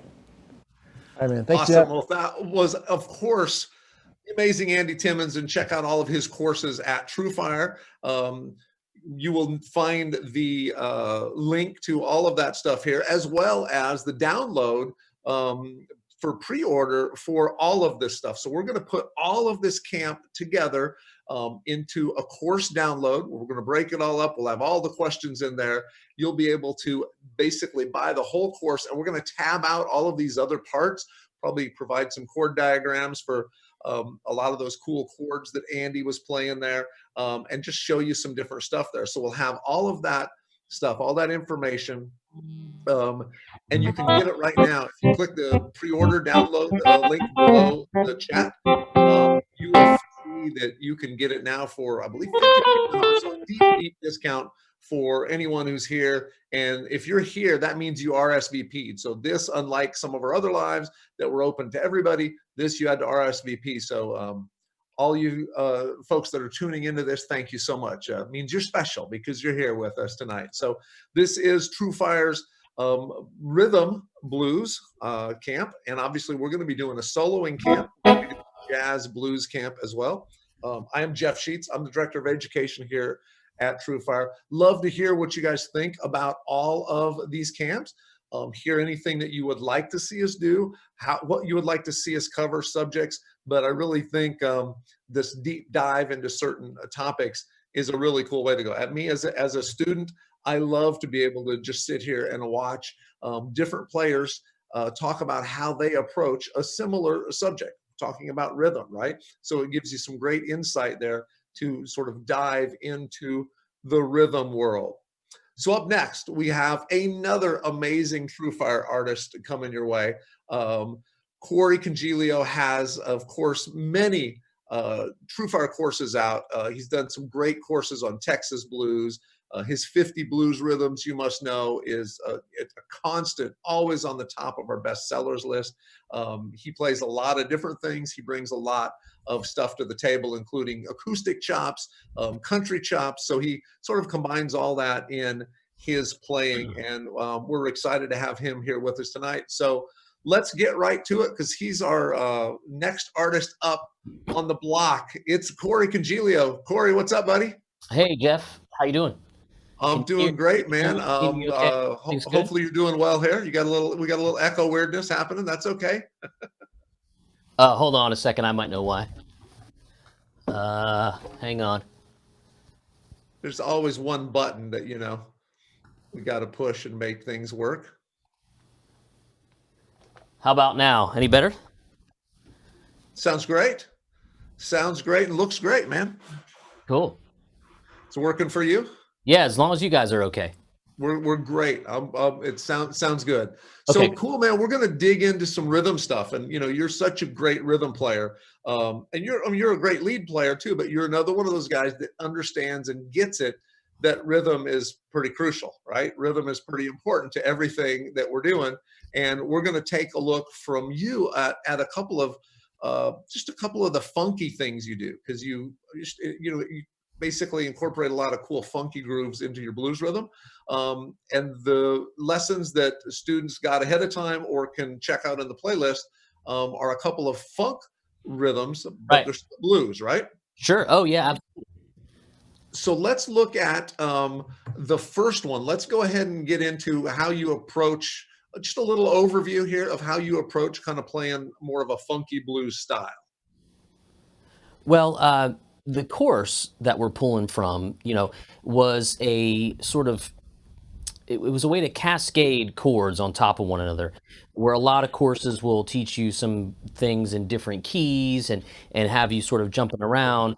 This course, I think, did so well because it stuck in one key, and we just added a lot of different inversions and things to each other. So we were kind of always in the same lane. And by the time we got to the example, I think it's called Mother Funker, it was way up here. And we were playing like the classic sort of James Brown, that kind of thing. So the example there went,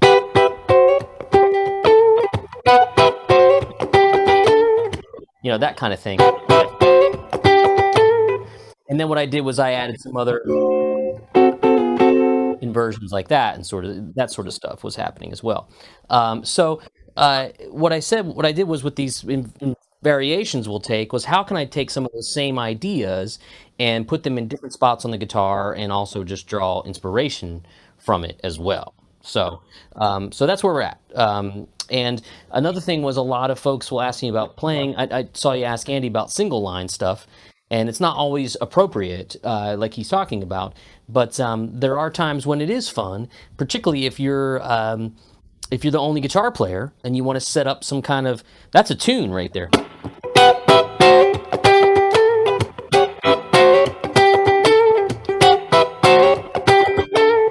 So there are ways to kind of work that stuff into your playing and make it melodic and make it fun and interesting and not step on the rest of the band.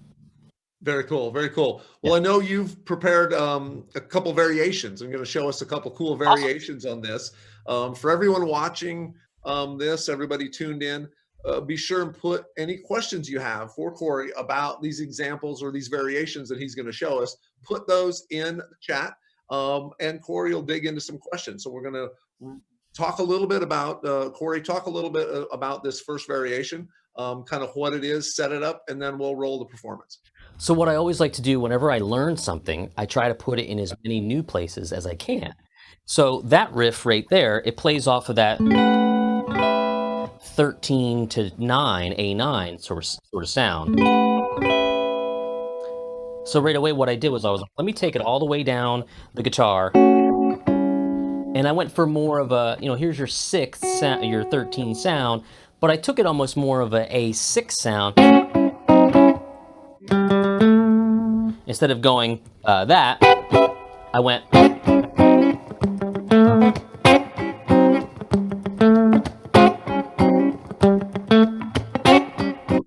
That kind of idea. And then what I did was I took the 9th chord and 13th idea and took it down for the 4th. Back to the 1 chord. And then for the 5 chord, same thing.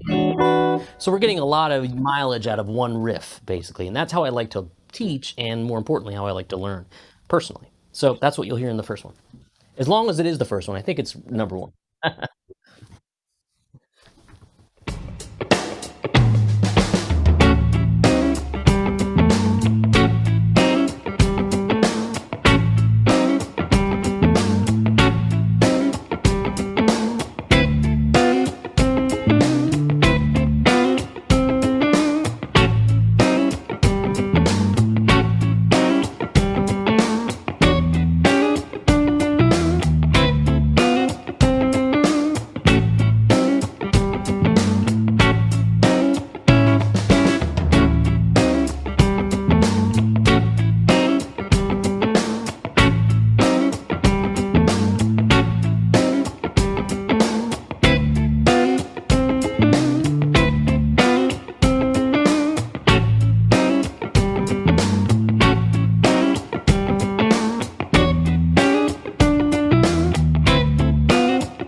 Nice. Let's just break that down, man. That was a great group. So thanks. It's a good vehicle. I wouldn't know what I know about 7th chords if it wasn't for funky guitar playing. I got really into 70s and 80s funk guitar many, many years ago. And that's kind of what taught me more of the stuff like Andy was teaching. It's funny because you can come from both angles. You can come from more of the jazz, blues comping thing, or this funk thing. And I went more of the funky route. And again, so mirror it from what I originally was teaching with that sort of traditional sort of funky idea. I wanted to take that sound and take it down to a lower octave, but I didn't necessarily want exactly that. I wanted that 13, but I chose, like I said, to opt more of an A6. So I wanted to keep the same vibe, the same attack, the same melodic idea, and just go 3, 4.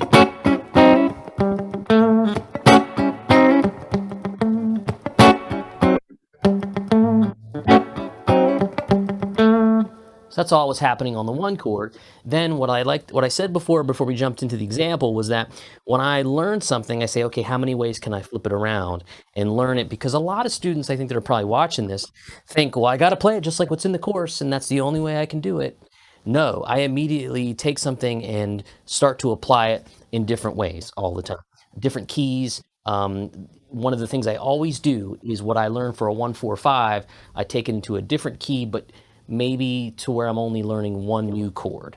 Maybe if I'm in the key of A and I have A, D, and E, well, I might move then to the key of D, and then I'll have a D, I'll still have an A7, but then I have to add a G7. So I try to stack things so I'm not overwhelming myself with the learning. Anyway, think about that as you're going into these different examples. So we have, and to me, that's something fun to play. A lot of students say, well, I just want to play by myself. Well, that sounds pretty fun to me.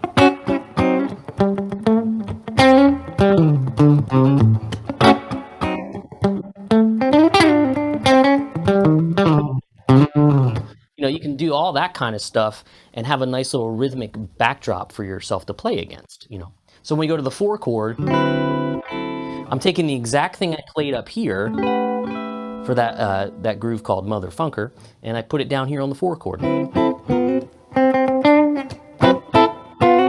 So what's happening here is that I'm playing that 13 sound, coming off to the 9 sound. Then I love this move, where I play the flat 7 and the 3rd of the D, and I'll say this a couple times probably before this is over, that as long as you play the 3rds and the 7ths, you'll never get fired from the gig.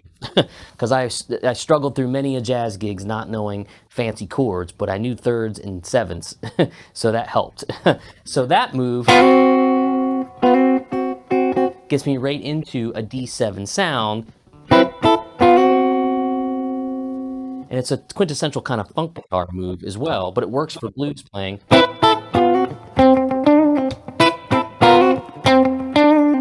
And then, of course, I kind of wanted to keep sort of a songful attitude by going that sort of idea. Then I just go back to the 1 chord. Same thing on the 5 chord.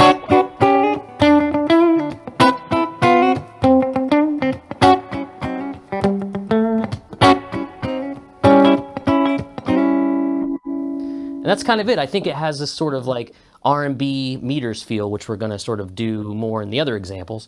And to me, that's as much about blues as playing a shuffle. But if you want to play a shuffle, just do this.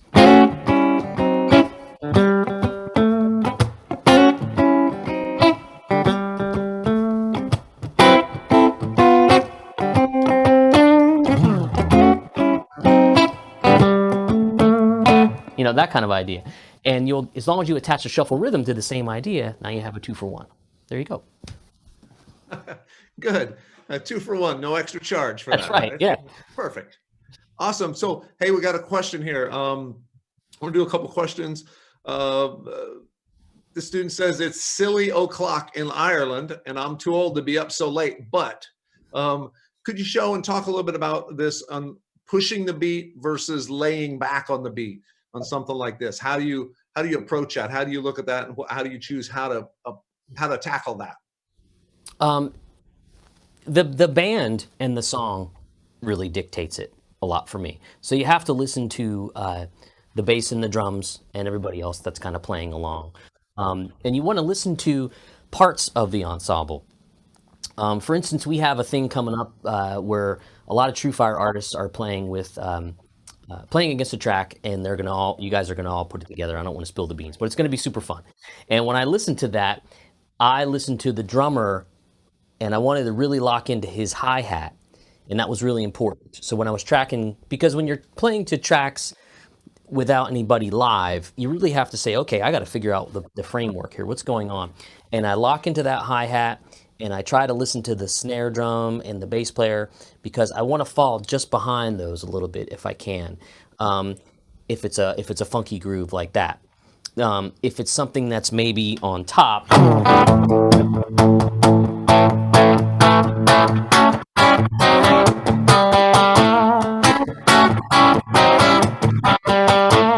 I can really drive on the beat and stay right on top of it, because it has this feeling of it wants to anticipate, right? It's not as slinky and as funky.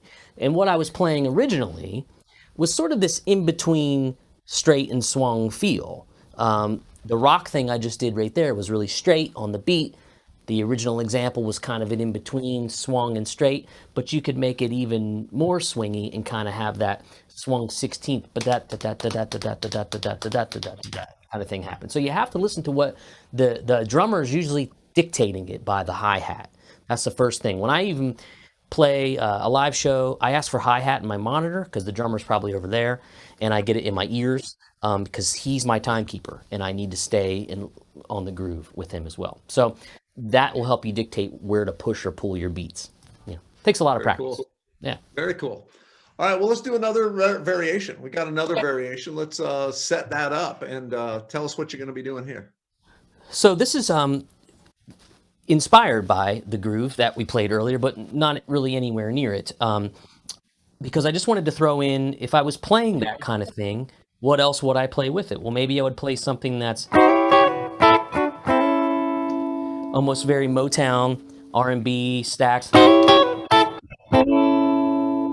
And then I would maybe do something, and you'll see all that. And what's going to happen is, these are rhythmic ideas that could be easily melodies, or something that's like, you might hear King Curtis play, or geez, I'm forgetting his name, but any number of great R&B guitar players that also played blues, for sure. So that's kind of what you're going to see here.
Awesome, man. Let's break that down. Show us what you're doing. Sure. I'm starting with this higher A7 chord here.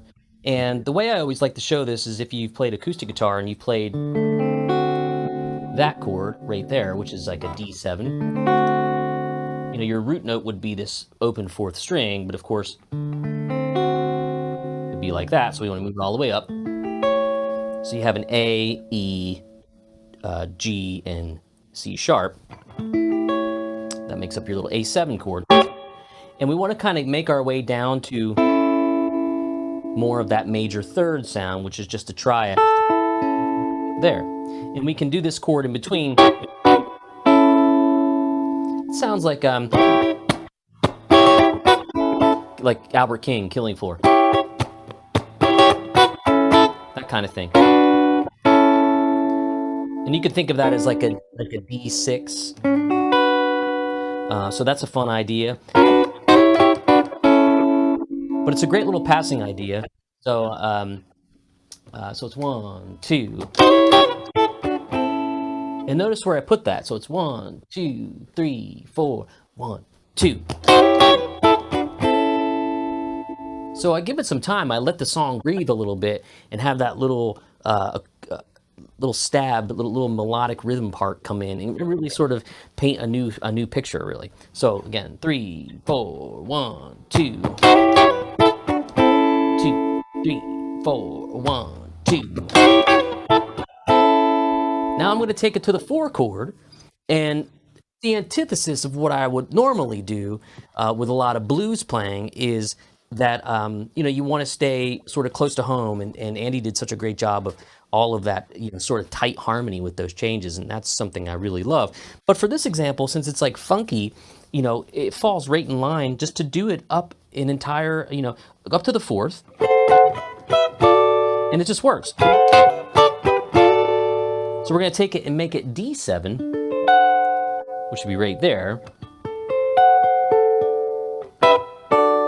So whatever you played for A, take it up to D.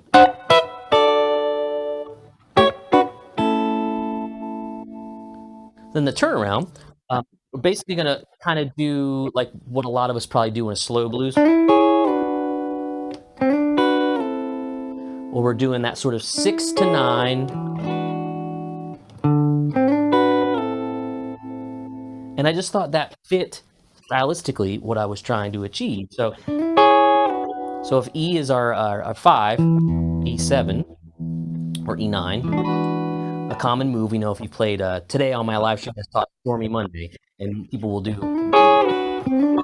all the time. So what I did there is I just went and I slid up to that E6 sound, and then to the E9. Did the same thing down a whole step. And then repeat it. 3, 4.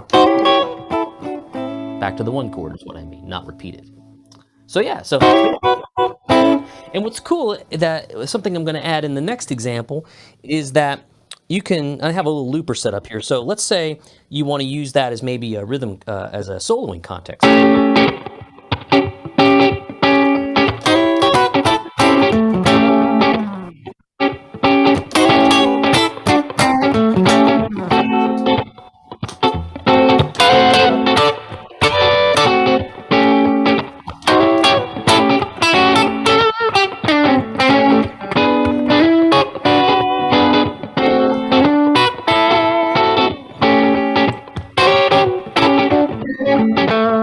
So you can see that you can take this a lot of different places other than just playing rhythm, and I encourage you to, because we need to think outside the course sometimes, and that's what's interacting with us in all of our different ways is really helpful, because we can spawn new ideas, and doing things like this hopefully helps the folks that are still out there watching. And just because I'm curious, okay, we lost some people because it's getting late. Hopefully it's not because of what I'm teaching here. We had a nice 200 strong here. Come on, folks. No, it's definitely not. You're teaching, what you're teaching is awesome stuff. But it's time for wine. It's time for wine. So we got some questions coming in. So let's do a little question before we do another variation. Let's do. Someone says, could you play the 4 chord figure in the same position as the 1? You said you don't want to do that, but what would that inversion look like? How would you approach that if you were going to tackle the 4 there? I think as long as the motif is the same, it doesn't matter what you play. As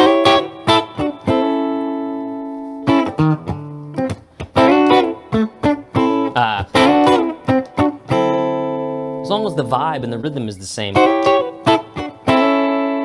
Because I can't get those high notes down here. But I could maybe go something like that, where I'm just playing.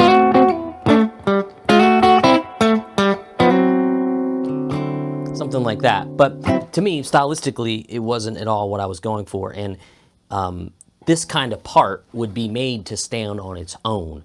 and not be in more of a supportive role like what we were learning earlier with Andy's stuff. This is more like the guitar is standing out as a rhythm instrument, not as necessarily in a supportive role, like I was saying. I know it's probably somewhat contradictory sounding, but if you listen to some old R&B type stuff, or listen to Killing Floor from an Albert King version, and he does exactly what I just did there, and it really works as a launch pad for other parts. Awesome, very cool. Got another question about right hand technique. So can you talk a little bit about how, when you're playing this funkier stuff, how are you doing that? Are you using mostly your wrist? Or are you keeping your wrist really loose? How do you approach the right hand in this kind of style? I'm a wrist guy, and I try to do the fling water off your hand kind of thing. Like when you wash your hands and you do like this, if you can get that going and you don't throw your pick away, then you're going to be probably good to go. And I've taught this a bunch, and it's one of my favorite things to teach, because if you're playing just an E9 chord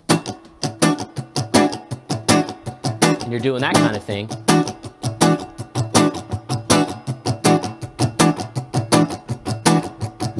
if you can get that going, you can do just about any of these other kind of riffs that I'm doing, but it takes a while to kind of work its way into that. There's a bunch of different ways that I teach that, and it's something I'm really thankful that I worked on at an early age, because it worked into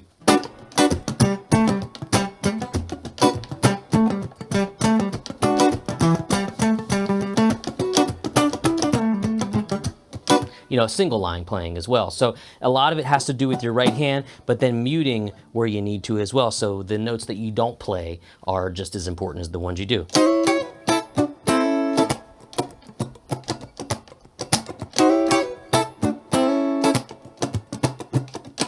That kind of stuff. So it's a challenge, but it's something that you should definitely consider if you're trying to play that kind of feel.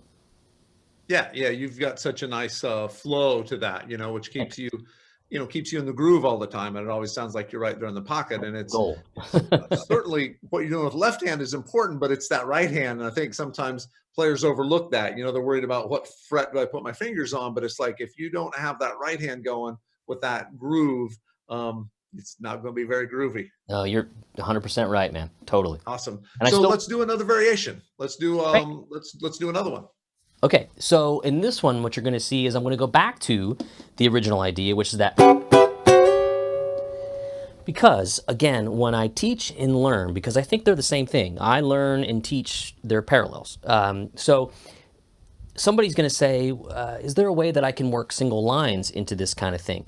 Or can I use this when I'm soloing? And that's what I created this for. So if you've gone through this and you understand that, let's put a little single line in. Now, what's funny is there was another example we're going to talk with that you're going to add in the package here, and that one's called D-Funk, I think. And I think I play a lick.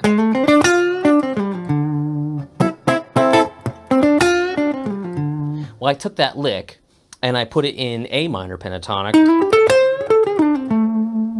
that kind of thing. And I added it to this one. So now you're kind of merging ideas. I did it for you. So it's going to go like.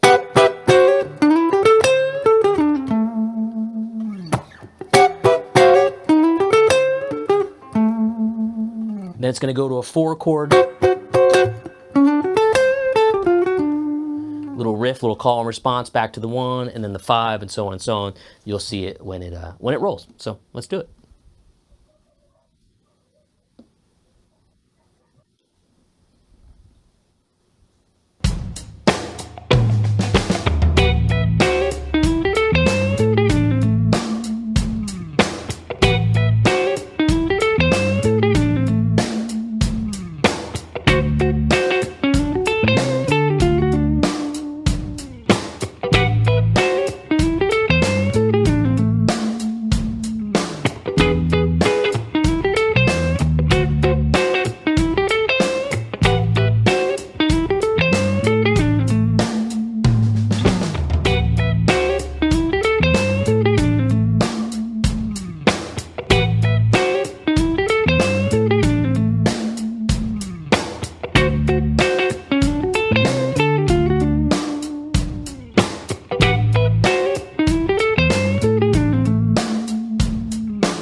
cool, man. And yeah, that other groove will be included in the Live Plus. So, Right. you know, that other original groove, they've got that too. So this is sort of a good way of, you know, showing what you can do with both of them. So, you know, maybe break this down a little bit more. Show us a little bit what you're doing here. Yeah, so I thought to myself, well, this is something I do a lot if I'm playing, if I'm soloing. And I'll solo for a chorus or two, and on the third one, I like to kind of build in intensity. So at that point, what I'm doing is going back to, because to me that's melodic. Turn up a little bit.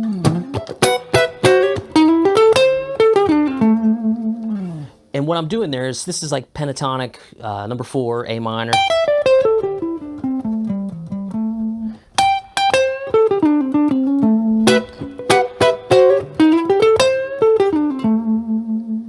And I just think that's a fun little call and response with a chord thing, because if you're playing, if you're soloing and you're playing a lot of single note phrases, this is fun to kind of do over this kind of groove. It'll really work. Now you don't even have to play that full chord. This is something kind of neat. You can just bar the top 3 strings here,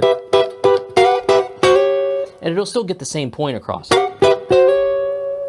But remember, it's that same thing we learned in the original example that you're going to have in the package.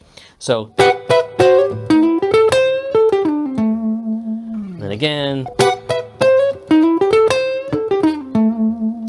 then I go and I play that little 3rd and 7th thing. Remember how I told you that 3rds and 7ths are all you need. So here's the 3rd of D, which is the F sharp, and then the C, which is the flat 7. So just right there, you're already outlining the chords.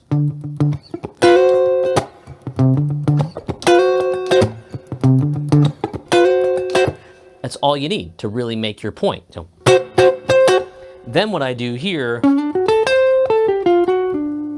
I kind of play a D7 arpeggio, and I slide into it from a half step below, and I walk it back down. And I just think to myself, okay, once I get in D and I'm playing in D7 land for that moment, that's kind of all I'm thinking. And I almost like sort of change my brain to think like I'm in the key of D there for a minute, even though we're really not.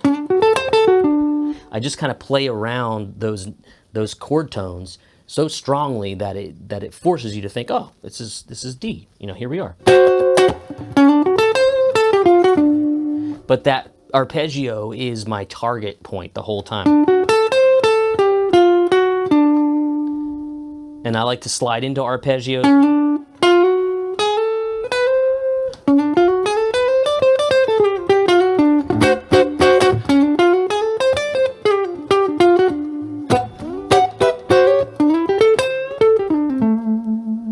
Then what I do for the 5 chord, another one of my little favorite grabs right here, where I'll take a D, a G sharp, and a B, because that's our flat 7, 3rd, and B.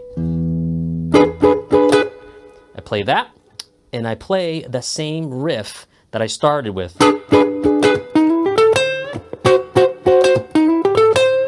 Because I want now some melodic repetition. I want some things to say, oh, I've heard that before. Oh, I heard it again. Oh, I heard it again. You know, so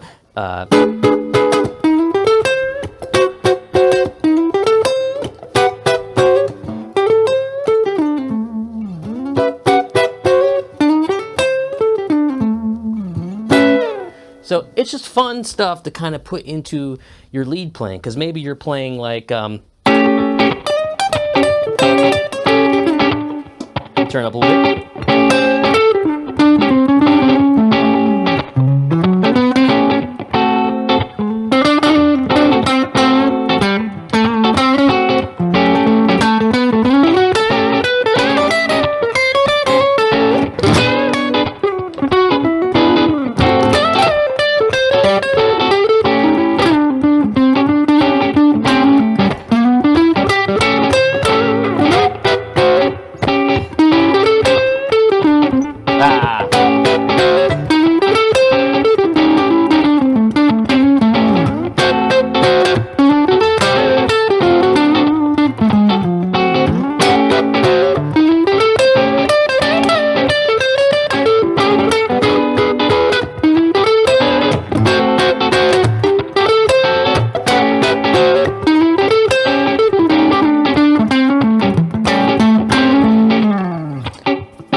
so you can start to play against a groove and incorporate some of those little chord stabs and stuff like that. So there you have it.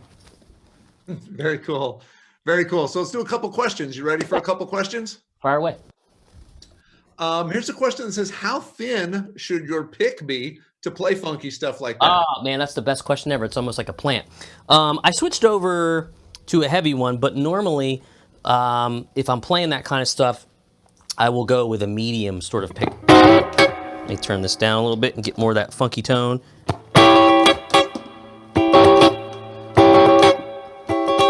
And I'm rolling my volume knobs down because I don't want to hit the amp too hard.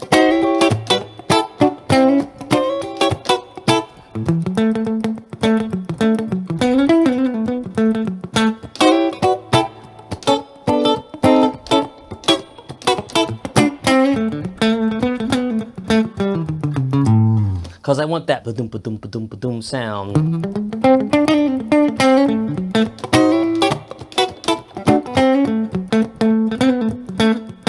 But I know plenty of other funky players that use a heavy pick, use a super thin pick. It's just in how you attack the strings. But I've gotten really into pick gauges recently where I'm kind of always going in between them. Like if I want to do something that's... I want that pick to kind of flex on me. Or if I'm going...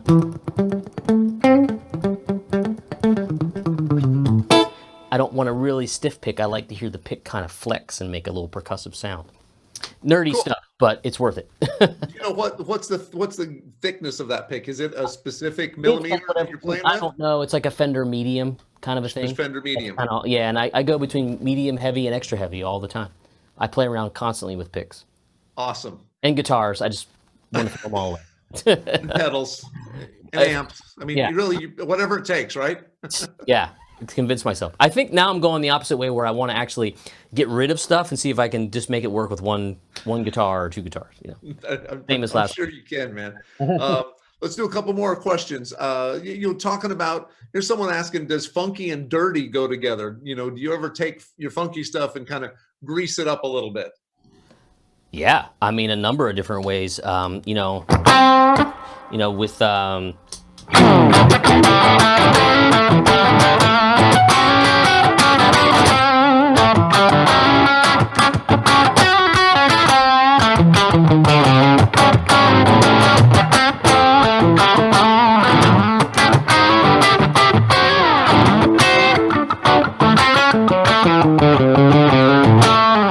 so that kind of thing, same idea. I'm using all the same stuff I showed you, 30 minutes earlier, but I'm approaching it more aggressively, putting some, an overdrive pedal on, and it's the same language. It's just a different approach. So absolutely. Very good. That sounded great. How Thanks. about if one more question here is a good one, and how do you approach playing this kind of style, playing behind a soloist or a singer versus, if you're just doing your thing and you're going to take off and play, what's some tips for what you can do to make playing behind a soloist better? What I would do is I would be careful of the higher ranges. So even though we worked on that stuff and we worked on that kind of stuff, you have to be judicious about when you do it, which is why I also wanted to show how to use it in a soloing application, because it's a nice kind of break in the action of playing a bunch of single line stuff. But if you're playing like, let's say if you're playing a Freddie King song, I love the tick, I love the top. If you're playing like a Big-Legged Woman, where it's like, I love the tick, I love the top, love baby, like a hall of slop, you big-legged woman in that short bitty skirt.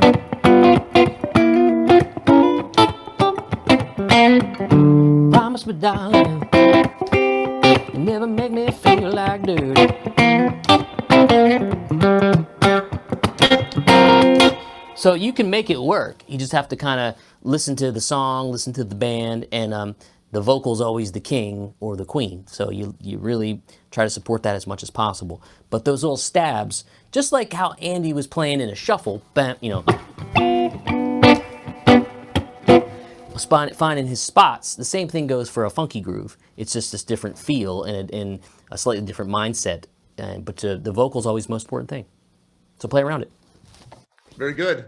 I've got one more question here. That's a really good one, and I think it would be a really something that a lot of students would love to hear your thoughts on. Okay. Which is, do you have any listening suggestions for funky inspiration? Who would you suggest folks listen to kind of dial into this funkier side of things? So the names came to mind later on. So some people that you might not expect were, first of all, like Cornell Dupree was a great R&B guitar player, one of the masters. Phil Upchurch played on a lot of like 70s funky George Benson, and that's sort of like smooth elevator-y 70s jazz, you know what I mean? But like it's so badass, you know. Those kinds of guys come to mind. I listened to a lot of like Average White Band, Confunction, Prince. Here's one of my little Prince dolls there. Big fan. And because it was all 7th and 9th chords, and it just worked in blues. So I kind of adapted it to that. And, you know, I'm a big Albert Collins, Freddie King, Albert King. So that kind of stuff for feels and songs is really cool too. But that's just a touch. Those are great, great suggestions. And I think a lot of folks can, you know, find out that information and listen to that stuff, and then turn around and watch what you're playing and see, you know, where that comes from, and basically be able to learn from that. So it's not only listening to it, but then you turn around and learn it and you play it and you go, oh, I can play that. You know, sometimes you listen to a guitar player and it's like, I don't know what's going on. But then once you learn a little bit of it, it gives you a better and deeper understanding of it. Sure. I think that's something that's really cool to happen. And these camps, I think are really good for this. I will say there is so many people have been chiming in saying how they have got all your courses. They love your stuff. Oh, nice. And you know, we do too, man. We love having you here. Thank you so much for being here. And this is going to be a really cool thing that's going to be out for people to download later, and basically then learn all of the stuff that you're teaching. We're going to tabbing out all those cool new licks that you're showing. And I think that'll be a really cool experience. But definitely thank you for being here, man, for making this camp happen. And we'll do it again soon. Hey, and don't forget everybody that's watching. I mean, TrueFire they're putting their nose to the grindstone every day to figure out how in this day and age can make this stuff happen for you. So this is huge. They didn't just wake up one day and thought this was a good idea. They work hard on trying to figure all this stuff out to bring you guys new content and new instruction, regardless of the proximity of where we are at the time. Absolutely. It's a new world out there. So new world calls for some new solutions. So I think this has been great, man. Thank you so much for being here. And thanks, Jeff. See you again. Great being with you. Awesome. That was Corey Congilio. Of course, go check out at TrueFire.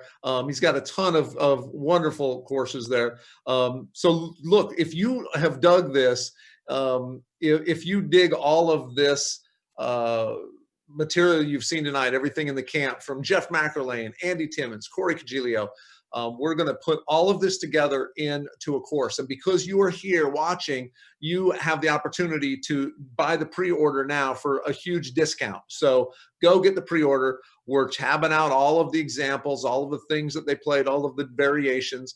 We're going to put that all together. So you'll also get the source videos. You'll get the original videos to reference that, the tracks, the sound slice, the jams, everything will be there.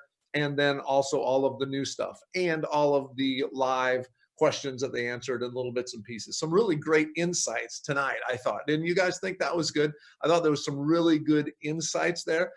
Some things that, once again, maybe they didn't cover in the course, but it took your questions to sort of bring that out of them and dig a little bit deeper. So I think that really paid off for all of us. I know I enjoyed it sitting here watching. So for sure, be sure you check out the pre-order link below. You can get it right now for 50% off. So a great discount. We'll put it all together. I think it should be out probably in about 30 days. We'll have everything tabbed, put together.